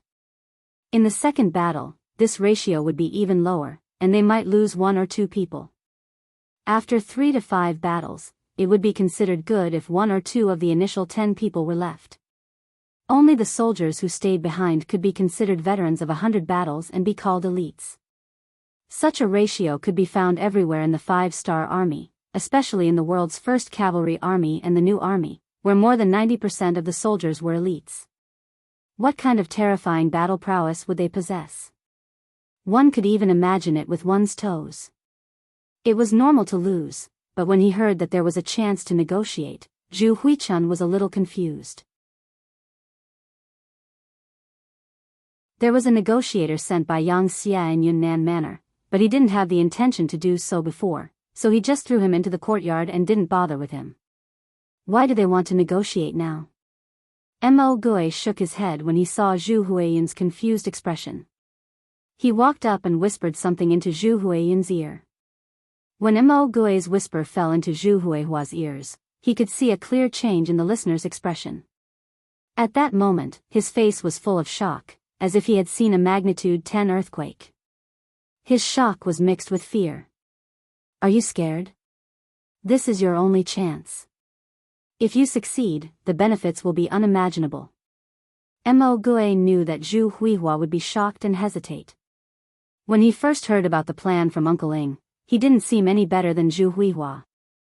But now that he thought about it, it was a good chance to turn the tables. If they succeeded, the impact and significance would be huge. Many people would be happy to see it happen. This. After a long while, Zhu Huihua still couldn't finish his sentence. In the end, Mo Gue said, "Don't say this and that. Other than this, do you think His Highness has a better idea?" This time, His Highness sent troops to Yunnan province first, so he must have angered Bugnam of Gojoseon. "Do you think you will have a good time? But this is what you want." "I believe you." Zhu Huihua wanted to explain. Mo Gue didn't give him a chance to continue, or he didn't think it was necessary. "Us? Your Highness, do you think Bugnam of Gojoseon will listen to you if you explain this to him? You are the king of 3 provinces.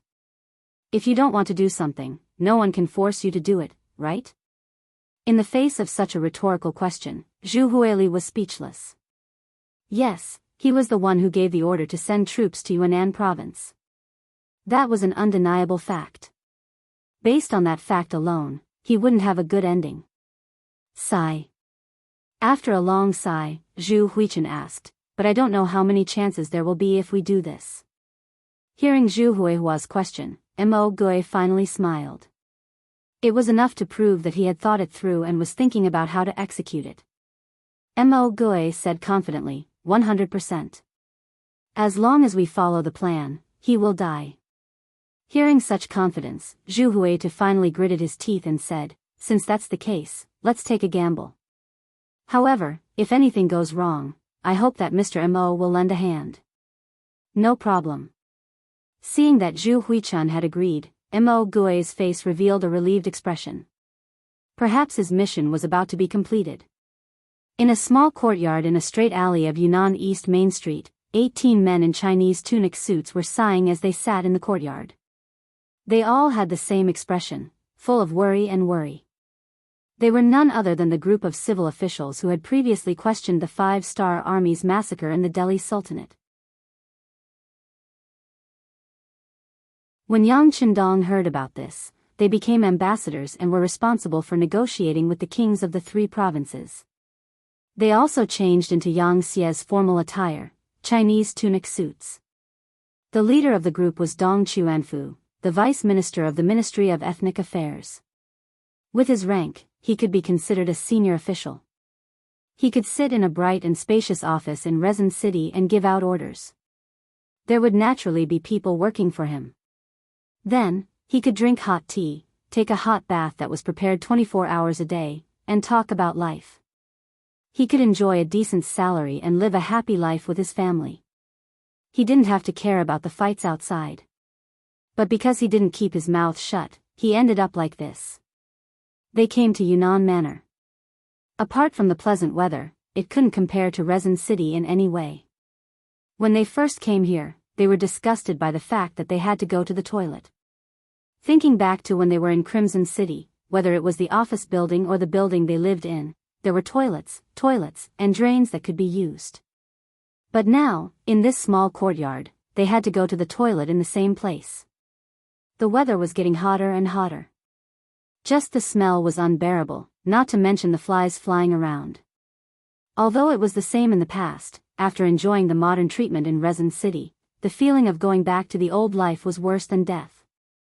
However, they had no choice because it was Yang Qindong's orders in the first place. Besides, he even named them. Hence, none of them could escape. Even though he knew that it would be difficult to complete the task, he still had to come. He was no longer doing it for himself, but for the sake of his entire family. Along the way, they first arrived in Yunnan province, after which they headed north. During this period, they set off from Beijiang Prefecture, which allowed them to see the true appearance of the battlefield. When they saw the corpses and blood all over the ground, as well as the stench that did not dissipate for a long time, this kind of visual experience was far from what was recorded in the books of the sages. This also made them realize how cruel war was. The slightest carelessness could cause them to lose their lives. They wanted to let them know clearly how tough it was for the Five-Star Army to conquer the East and West. They wanted to let them know that perhaps the Five-Star Army had their own reasons for doing what they did in the Delhi Sultanate. Some people said that reading 10,000 books was not as good as traveling 10,000 miles. That scene was actually happening to Dong Chuanfu and the others now. It was only when their thinking changed that they realized their mistake. When they arrived at Yunnan Prefecture, they were thrown into a small courtyard and not allowed to leave. They also realized that the task this time wasn't that easy to complete. If they didn't do it well, they might even lose their lives here. Although the 18 officials were prepared to die before coming here, they were all prepared to die. However, as long as there was a little hope of survival, who wouldn't try their best to grab it? There was a change in their mentality, and they clearly knew that it wouldn't be easy to leave. Everyone was only thinking about one thing, and that was how to complete the negotiation task given to them by Yang Qindong. As for whether they would still be talkative if they survived this time, the 18 of them would probably become very obedient even without being reminded. However, they had to negotiate first, right? Now that they couldn't even see a single person, who were they supposed to negotiate with? How were they supposed to complete the task? How were they supposed to influence their opponents? Of course, there was no such thing as influence. However, they had to see the person in question before they could talk, right? After being thrown into the courtyard for more than 10 days, everyone's temperament gradually became impatient.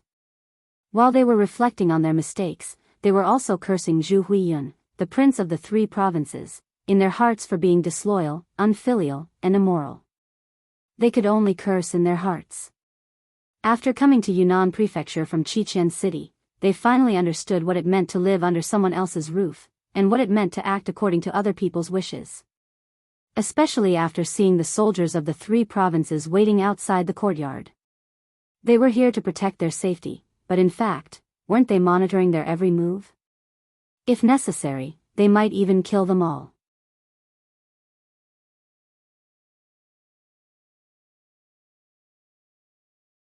Chapter 1557. At this time, the mentality of Dong Chuanfu and the others had completely changed. They were thinking about 2 things in their hearts. One was whether they would die or not. If the 2 sides didn't come to an agreement and went to war, they would probably become the first batch of martyrs. At this time, they had completely forgotten their identity. They were here to negotiate. Rather than placing their hopes on others, they might as well work hard themselves. The second thing they thought about was the change in their mentality. The 3 provincial kings were truly crazy and wanted to kill them all. They only hoped that the 5-star army could avenge them and kill all of the 3 provincial armies. At this moment, they finally understood the actions of the 5-star army in Bangla. They even thought that the 5-star army didn't kill enough to intimidate the enemy. Otherwise, why would the 3 provincial kings look down on them? No. It should be said that they were ignoring them. Everyone knew how to talk high and mighty. Their words didn't have any substance and wouldn't resonate with others. However, if they were in the same situation, they probably wouldn't say any lies, big words, or empty words. From this, it could be seen that Yang Qindong brought these 18 people with different views on war here. The effect was already evident. As the saying goes, if you don't manage the household, you don't know the cost of firewood and rice. Presumably, if they could survive, their opinions would definitely change if there was a war in the future. It was even possible for them to become staunch supporters of war. From this point alone, Yang Qindong's arrangement was correct. In the future, if someone wanted to talk about the cruelty of war and wanted to use benevolence or universal love to talk about it, they only needed to follow the example. Presumably, those dissenting voices would be completely suppressed. Dong Chuanfu and the others spent every day trembling in fear. They didn't know what would happen in the next second. It was like when the door to the courtyard was suddenly opened and Chen Tian suddenly appeared in front of everyone. They instinctively didn't know what was going on. What did this person want to do? As the most trusted minister of the 3 provincial kings, Chen Tian could definitely be called the #1 civil official. Many times, his opinions could influence Zhu Huihua. Such a busy and important person suddenly appeared in the small courtyard. Dong Chuanfu and the others were only stunned for a moment before they came to their senses and hurriedly stood up and saluted. Logically speaking, with everyone's status, especially Dong Chuanfu, who was already the vice minister of a department, people like him had the opportunity to take charge of a region and become a provincial governor at any time. His status had already far surpassed Zhu Huihua's subordinate Chen Tian, who only had a territory of 3 provinces. However, under the eaves of others, he had no choice but to lower his head. In order to survive and complete the mission, Dong Chuanfu had to learn how to humble himself. So it's Lord Chen. Excuse me for not going out to meet you. Dong Chuanfu stood up to greet Chen Tian. Although he was happy to be able to talk to Chen Tian, on the surface, Dong Chuanfu still had an unhurried appearance. He probably knew that at this time, he was not only representing himself, but also the powerful Yang faction. Minister Dong is too polite. Hello everyone. Chen Tian smiled and greeted everyone. His face was brimming with sincerity. If they were just a group of negotiators, based on Zhu Huihua's trust, Chen Tian really did not put them in his eyes. However, at this moment, he had no choice but to put on an act.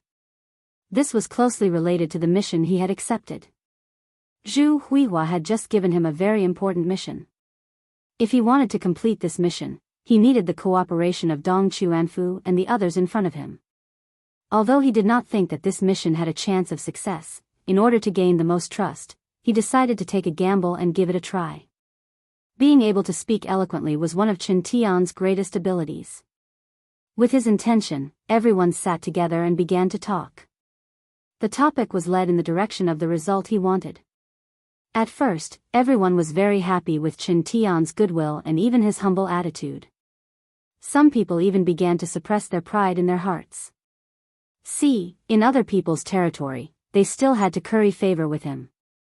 Didn't this mean that Yang Xia was now so powerful that no one could be a match for him? However, as the conversation deepened, Chen Tian changed his way of speaking his thoughts and put forward his request. Everyone was speechless, and the pride that had just risen was suppressed back into the bottom of their hearts.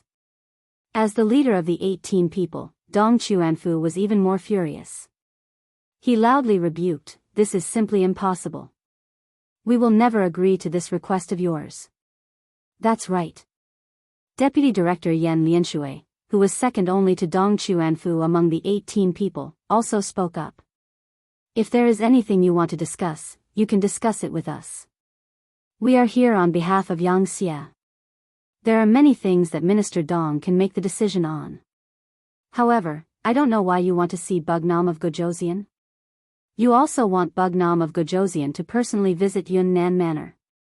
Isn't it said that a gentleman does not stand under a collapsing wall? Yes, we will never agree to this." For a moment, the 18 envoys actually spoke in unison. Perhaps this was because Chen Tian's request was too excessive, but how could it not be, because they all knew that they could not agree to this request, nor did they have the authority to agree to it. What kind of joke was this? Inviting Yang Chendong to enter Yunnan Manor, and not allowing him to bring more than 500 soldiers? Such excessive conditions were probably something that no one in Yang Xia would agree to, right? How could they agree so easily? And even if they did agree, what would it do? Although Dong Chuanfu and the other 18 people were very afraid of death, they were more worried about the safety of their families and clansmen. If because of them, Yang Chendong was in danger and something happened to him. At that time, they were afraid that they and their families would be finished together. Not only that, but their reputations might also go down in history. That was the greatest harm to scholars. Seeing that Dong Chuanfu and the other 18 people were filled with anger, Chen Tian was not angry or anxious. All of this was within his expectations. He did not expect to be able to persuade them with his glib tongue. He came here to deliver the message. Whether it would succeed or not, he did not have much hope. Everyone, don't be anxious. Since it is a negotiation, then of course it is a negotiation. To put it bluntly, we will propose conditions to each other and everyone will discuss it. Like this, as long as Bugnam of Gojoseon is willing to show his sincerity and not bring more than 500 soldiers into Yunnan Manor, then we will recognize his magnanimity. Our 3 provincial kings will not only apologize to Bugnam of Gojoseon for the previous misunderstanding, but also be willing to give up Guangxi, Yunnan, and Gui province. Chen Tian threw out a bomb as soon as he opened his mouth. Hearing this, Dong Chuanfu and the others were stunned. Didn't this mean that as long as Yang Chendong was willing to come personally, the problem of the 3 provinces would be easily solved and this place would become one of Yang Xia's forces? Wasn't this the main purpose of Dong Chuanfu and the others coming here? Taking advantage of this moment of silence, Chen Tian continued to speak. "Everyone, our 3 provincial kings have now shown their sincerity. Next, it is up to Bugnam of Gojoseon. I think this matter should be reported and handed over to the higher-ups to make the final decision. I will wait here for your good news. Goodbye." Chen Tian left. However, no one paid attention to him anymore. Everyone was obviously shocked by his words. Just by showing up, Yang Chendong could make the 3 provinces under Yang Xia's control without shedding any blood. This temptation was so great that Dong Chuanfu and the others could not help but swallow their saliva. It took a while for everyone to react, but Chen Tian was already nowhere to be found. Everyone's gaze fell on Dong Chuanfu. He was the head envoy, and such a big matter had to be decided by him. Although no one said anything, Dong Chuanfu could see through their eyes what they were thinking. Alright, let's report this matter back and let the king make the decision himself. Of course, let's not have any expectations. Dong Xuanfu was not the only one who thought this way. Chen Tian and his master, Zhu Huihua, were the same. They did not think that doing this would make Yang Qindong come. Because of this, after Chen Tian walked out of the diplomatic mission's courtyard, a rumor began to take root and sprout in the 3 provinces. Have you heard? The 3 provincial kings have decided to bow to Bugnam of Gojoseon for the safety of the people in our 3 provinces. They only need Bugnam of Gojoseon to personally come to Yunnan Manor and give him some guarantees, and he will be willing to hand over the military power of the 3 provinces. Oh. That's a good thing. Speaking of which, there's nothing wrong with the 3 provincial kings doing this. After all, they previously attacked Yunnan province and offended Bugnam of Gojoseon. Now, they are probably looking for an opportunity to explain themselves. This is a good thing. Doesn't this mean that the people of our 3 provinces do not need to go through the flames of war to become Yangxia people? I heard that the Han people in Yangxia have a very honorable status. Sigh, that's not necessarily true. Now that the 3 provincial kings have shown their attitude, it's still unknown whether Bugnam of Gojoseon will agree. Have you forgotten? Previously, someone said that the 5-star army first assassinated their king in Bangra, then used cruel methods to burn and kill many cities and people. This was all because Bangra had previously contributed to Yangxia's Myanmar province. It just so happens that the 3 provincial kings also attacked Yunnan province. Will they use the same methods on the 3 provinces under our feet? These words immediately attracted the attention of others. Someone immediately said, that's not very likely. Bugnam of Gojoseon has deep feelings for the Han people. Bangra is a foreign race. How could they use such methods on us?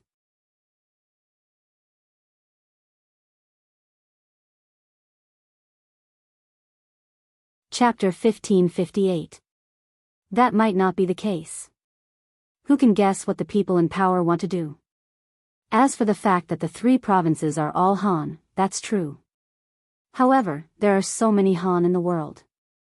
Even if we die, the other Han will still be around. In a few years, the population will continue to increase, so it doesn't matter if the 3 provinces have us or not. Phew. Doesn't that mean that if Bugnam of Gojoseon doesn't agree to come to Yunnan Manor and accept the allegiance of the 3 provincial kings, then there will be a huge war, and everyone will be in danger? You're smart, brother. That's the truth, so let's pray that Bugnam of Gojoseon will agree. If he doesn't, then it means that he wants to kill us. I will join the army and fight against the 5-star army. No matter how much they have done for the rise of the Han, if they want to kill me and my family, then they are my enemies. I will hand over the 100 jin and fight them to the death. That's right, that's what I think too. I will also mobilize my family to fight them to the end. Similar conversations continued and continued to spread. After Chen Tian received Zhu Huiying's order to deliberately spread these rumors, the news quickly swept across the 3 provinces like a gust of wind. More and more people came to know about it, and various theories and voices emerged one after another.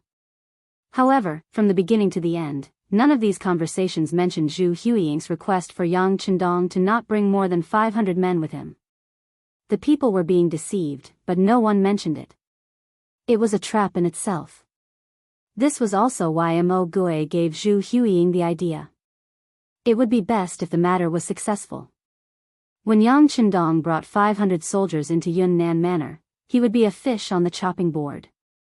However, once something happened to Yang Qindong, Yang Xia would be in chaos.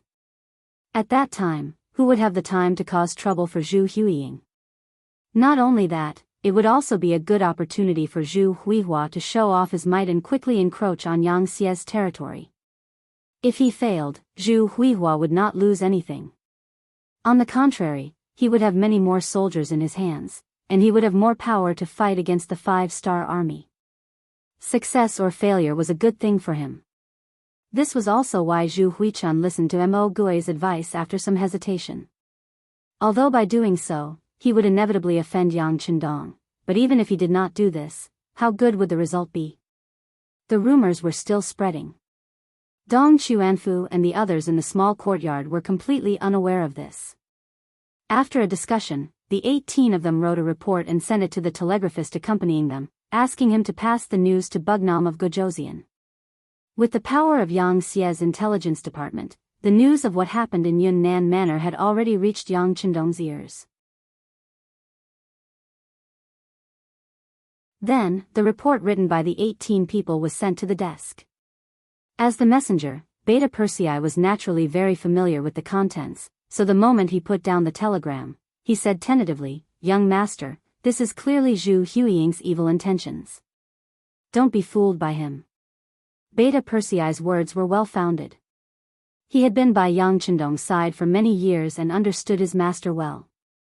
He was a master who was not afraid of anything and loved to take risks. If this happened to other masters, Beta Persei would not be worried at all, because no one would take such a risk. However, it was completely different when it came to Yang Chendong. He really had the courage to do something unimaginable.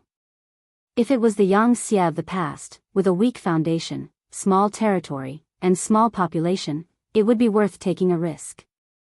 However, Yang Xi had already grown into a towering tree. He was even stronger than the Northern Ming Empire and the Southern Ming Empire. Hence, such a risk had completely lost its meaning. "Yes, I know," Yang Chendong smiled and looked at Beta Persei, knowing that this person was saying this for his own good. However, how could he not know that Zhu Huiying was taking a risk? If he went, he might stay there forever and even face the risk of being killed. If he did not go, the Han people of the 3 provinces would inevitably fail and become enemies with him. In this way, regardless of the outcome, the Han people would die. In this way, no matter what, it would not be worth it and he would only be the loser in the end. This was indeed a difficult choice. If he wanted to break out of this situation and obtain the ruling power of the 3 provinces at the lowest price, it seemed that the only feasible way was to take the risk. However, Chen Tian's words alone were not enough. He still needed to continue to expand the matter and use Chen Tian's mouth to make the matter a reality. Yang Chendong stood there for a long time without saying a word. Slowly, a plan began to take shape in his mind. In the small courtyard, less than half a day later, they received a personal call from Yang Chendong. After reading the contents of the report, Dong Xuanfu and the other 18 people, in addition to sighing in admiration of their king's boldness, also learned about what had happened outside and the rumors that Chen Tian had spread. "Chen Tian is a despicable person," Yan Lianshui said angrily. "That's right, he is a despicable person. However, in the face of a gentleman like our king, he can only give in. Men, tell the soldiers guarding us that we want to see Chen Tian. We have something important to tell him." At this moment, Dong Xuanfu was full of energy. After receiving Yang Chendong's personal telegram, he had more confidence when he spoke. After the soldiers guarding the courtyard heard Dong Xuanfu's request, they did not dare to delay and immediately reported it to Chen Tian. Chen Tian was also very curious about the 5-star army's decision so quickly. He led a group of soldiers back to the small courtyard and saw Dong Xuanfu and the others who had been waiting there for a long time. "Duke Chen, our king has already replied. He welcomes and is gratified that the 3 provincial kings are willing to submit to our Yang Xie. As for the 3 provincial kings' request to meet my great king in the city, I have also agreed." Dong Xuanfu's voice was not soft. He looked completely different from when they met in the morning. He looked much more energetic. He actually agreed? Chen Tian, who was originally a little absent-minded, was stunned. He originally thought that Bugnam of Gojosian would definitely point out that this was a conspiracy and reprimand them. As such, they only needed to prepare for the upcoming battle. Then, they would make good use of the newly won people's hearts. There was still a possibility of a battle. However, when Dong Xuanfu said that Yang Chendong had agreed, Chen Tian felt that his brain was not enough to process it. Could he really agree to this? Could it be that he did not know that this was a conspiracy? Could it be that he did not know that once Bugnam of Gojosian came to Yunnan Manor, it would be equivalent to an eagle being locked in a cage and would not have the chance to spread its wings and soar? Could it be that he did not know that this was a dangerous journey? At this moment, countless thoughts appeared in Chen Tian's mind. He was increasingly unable to understand Yang Chendong's actions. It was not until Dong Chuanfu intentionally coughed that Chen Tian was pulled back to reality from his fantasy. Oh, but I wonder if there are any other conditions? Out of instinct, he asked. Yes, our king does have conditions. Dong Chuanfu nodded. As expected. Chen Tian's heart skipped a beat. He did not believe that Yang Chendong would jump in despite knowing the truth of the matter. He had even thought about what the other party's request would be. It must be to bring more soldiers. For example, the 500 followers would be replaced by 50,000. With the powerful combat strength of the 5-star army, if these 50,000 were all elite troops, it would be very difficult to touch him in Yunnan manner. Chen Tian already had a judgment in his heart. He was even prepared to reject the other party's request for 50,000 people because it would threaten the safety of the 3 provincial kings.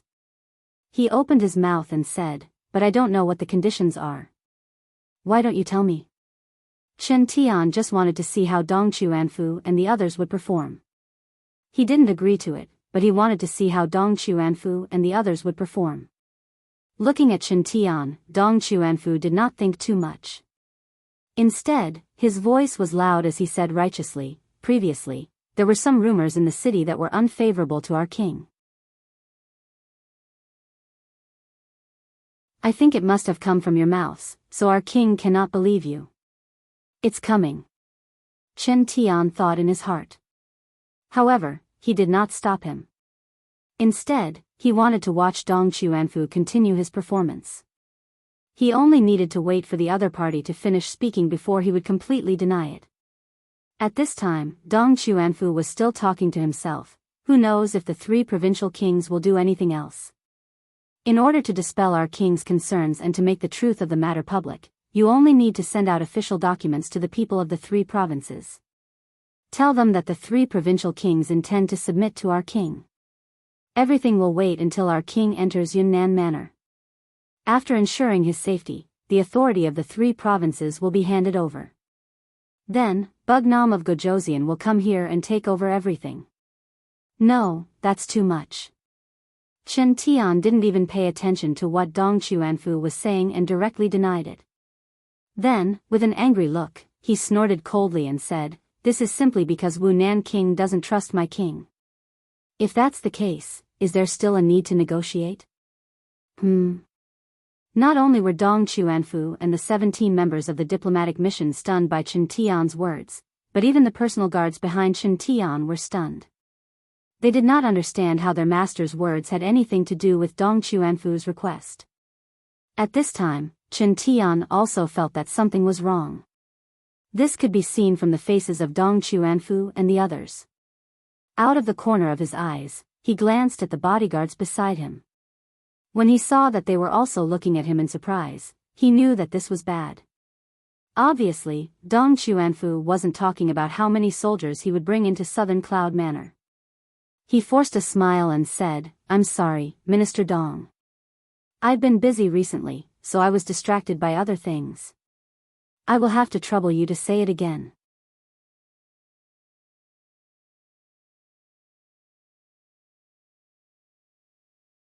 Chapter 1559. Although Dong Chuanfu was puzzled by Chen Tian's behavior, he did not think too much about it and repeated what he had just said. This time, Chen Tian could be said to have heard it very clearly. Because of this, he was very surprised. With just this request, Yang Chendong would bring 500 followers into Yunnan Manor? Was he not worried about his own safety? Puzzled, he repeated his question. Just this one request? Yes. Just this one request, but these notices must be posted all over the streets and alleys of the 3 provinces so that all the people know about this. At that time, my king will come to Yunnan Manor and give the 3 provincial kings a chance to turn over a new leaf. Dong Chuanfu raised his head and said proudly. Look, this was their king.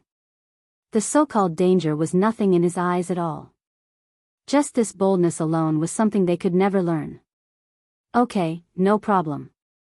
Chen Tian agreed immediately. He just wanted to spread the news and let the people of the 3 provinces know. But what was the use of this? To threaten the people? Haha. At that time, ordinary people did not have any status. Often, when the noblemen and officials said that the country was prosperous and the people were at peace, they were referring to the scholars and the noble families because they were often with the noblemen. In the eyes of the noblemen, if these people were satisfied, then the people of the world would be satisfied. Because of this, Chen Tian really did not know the use of Yang Chendong's request. So what if the people of the 3 provinces were at his beck and call? Could these people turn the world upside down? The result of this meeting was a happy ending. After Chen Tian left, he went to see Zhu Huiyun and told him about Dong Chuanfu and the others, or rather Yang Chendong's request. The 3 provincial kings were very happy to hear it. Ha ha ha, great news, great news. As long as Yang Chendong enters Yunnan Manor, he will be the prey in our eyes. He will not be able to turn the world upside down. At that time, we will be able to use the emperor to order his vassals. No matter how big the territory and how much wealth, it will be ours. Qingong, let's go and settle this matter immediately. In order to prevent any undue delay, this matter has to be done quickly. Also, send someone to keep an eye on Yunnan Manor to prevent this Bugnam of Gojoseon from secretly sending people into the city. Yang Chendong's strength, although Zhu Huitu didn't experience it too much, but looking at the opponents he dealt with, he knew that this person was very powerful. In order to prevent the other party from playing any tricks in the dark, he had to strengthen his control over Southern Cloud Manor, especially in terms of military force. As for public opinion, Zhu Huichen really didn't care.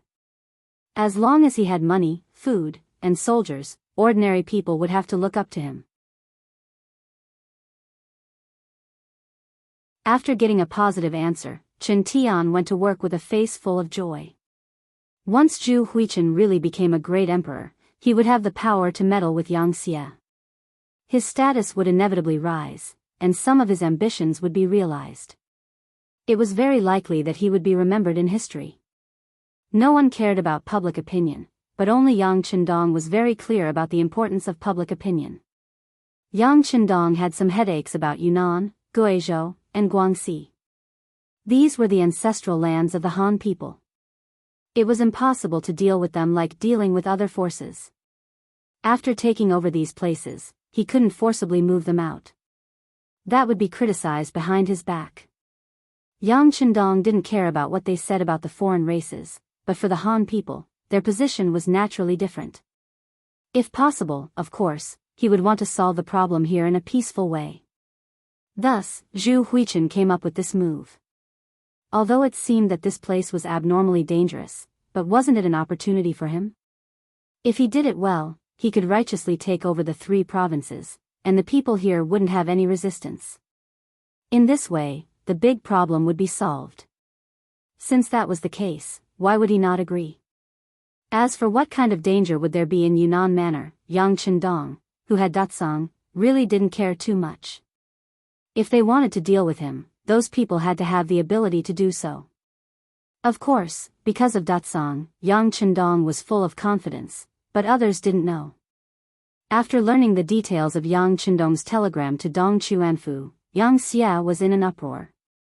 First, it was the 2 commanders of the 2nd and 4th divisions of the Langfeng army, followed by the 1st Cavalry Army's commander Tianhu, and the new army's commander Su He.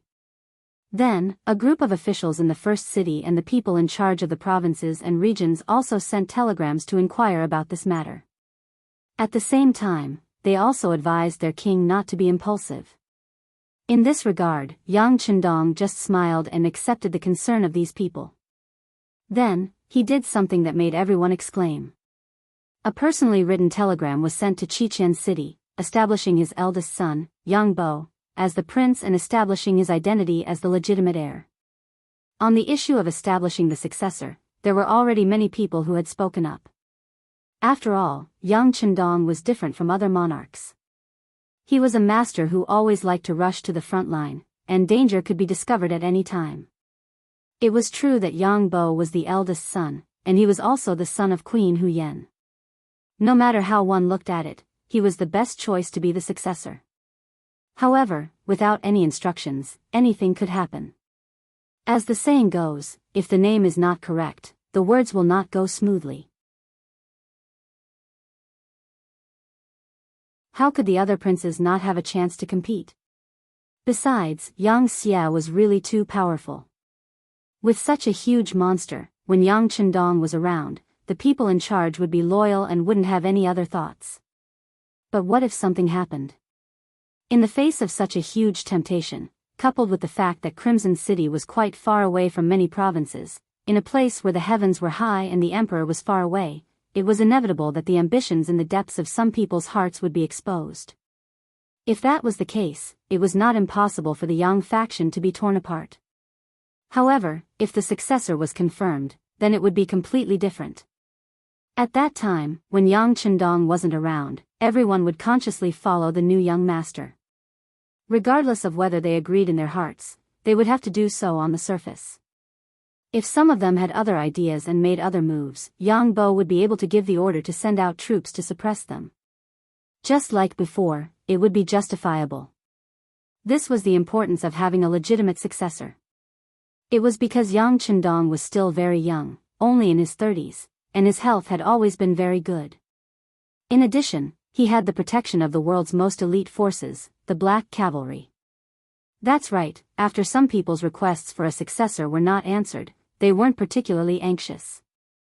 And now, Yang Chendong had taken the initiative to write down the document for Yang Bo's succession, and it did indeed let some people put down the worries in their hearts. However, when they thought about Yang Chendong's actions, they couldn't help but worry for the old master. Whether it was Yang Xia or the 5-star army, it was all because of Yang Chendong that they had everything they had now.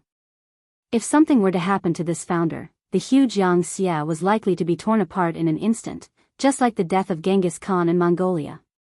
Even if Yang Bo could achieve temporary stability, if he wanted to continue expanding his territory, it would be impossible. For some of the officials who still wanted to see how far the Han people could go, of course, this was not what they wanted.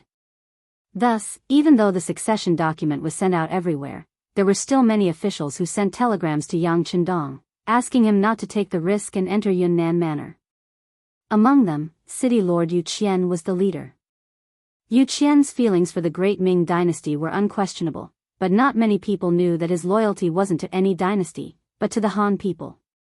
Since Yang Chendong did better than the great Ming dynasty in this aspect, why wouldn't he fully support him? This could be seen from the fact that he called Yang Chendong king, and had his son become an official. He also did his best to assist him. Yu Qian thought that even if he couldn't see the day when the Han people unified the world, his son and grandson had to see it and participate in it. But now, just as the hope was getting bigger and bigger, Yang Chendong wanted to take the initiative to take the risk, so how could he let it go? If Yang Chendong hadn't sent a telegram to Yang Wu and Deputy City Lord Luan Shaochen in Crimson City to keep an eye on Yu Qian, he probably would have already boarded a ship and rushed over. Even so, Yu Qian still sent 3 telegrams a day to express his determination and also warned Yang Chendong not to take the risk. The public opinion could be fought for in the future, but he couldn't take the risk and regret it for the rest of his life. Imperial Palace of Crimson City. Yang Bo, who was already 10 years old, had already grown into a handsome young man. Ever since his father left Crimson City 6 years ago, he had not returned. In other words, Yang Bo, who was already 10 years old, had not seen his father for more than 6 years. However, this did not affect the glorious image of Yang Chendong in his heart. Putting aside everything else, in the past 6 years, Yang Chendong had restored the Far Eastern province and taken down Eastern Europe and Central Asia. He had destroyed countless countries and increased the wealth, territory, and population of the Yang Xia. It wouldn't be long before news of a great victory came from the front. When the little Yang Bo heard this, he felt a sense of pride and glory. From how he saw it, this was why his father was so amazing, and he felt proud to have such a father. With his father as his role model, Yang Bo did not live a pampered life because of his status as the crown prince. On the contrary, he worked even harder than the children of other families. He studied and learned how to wield his saber, and he had done some research on firearms. As the Empress Mother, Hu Yan naturally gave her full support. Whatever Yang Bo wanted to learn, the top talents in the entire Crimson City could be his teachers, allowing him to ask any questions he wanted. With great support, Yang Bo was more opinionated than his peers, and he was also more mature. He had always thought that he had to work hard so that when his father returned to Crimson City, he would be praised by his father. He wanted to enjoy the fatherly love and praise that only children could enjoy. You're tuning in to the Biyao's Wuxia Chronicles YouTube channel. Don't forget to subscribe and join us on this journey to catch the most captivating stories.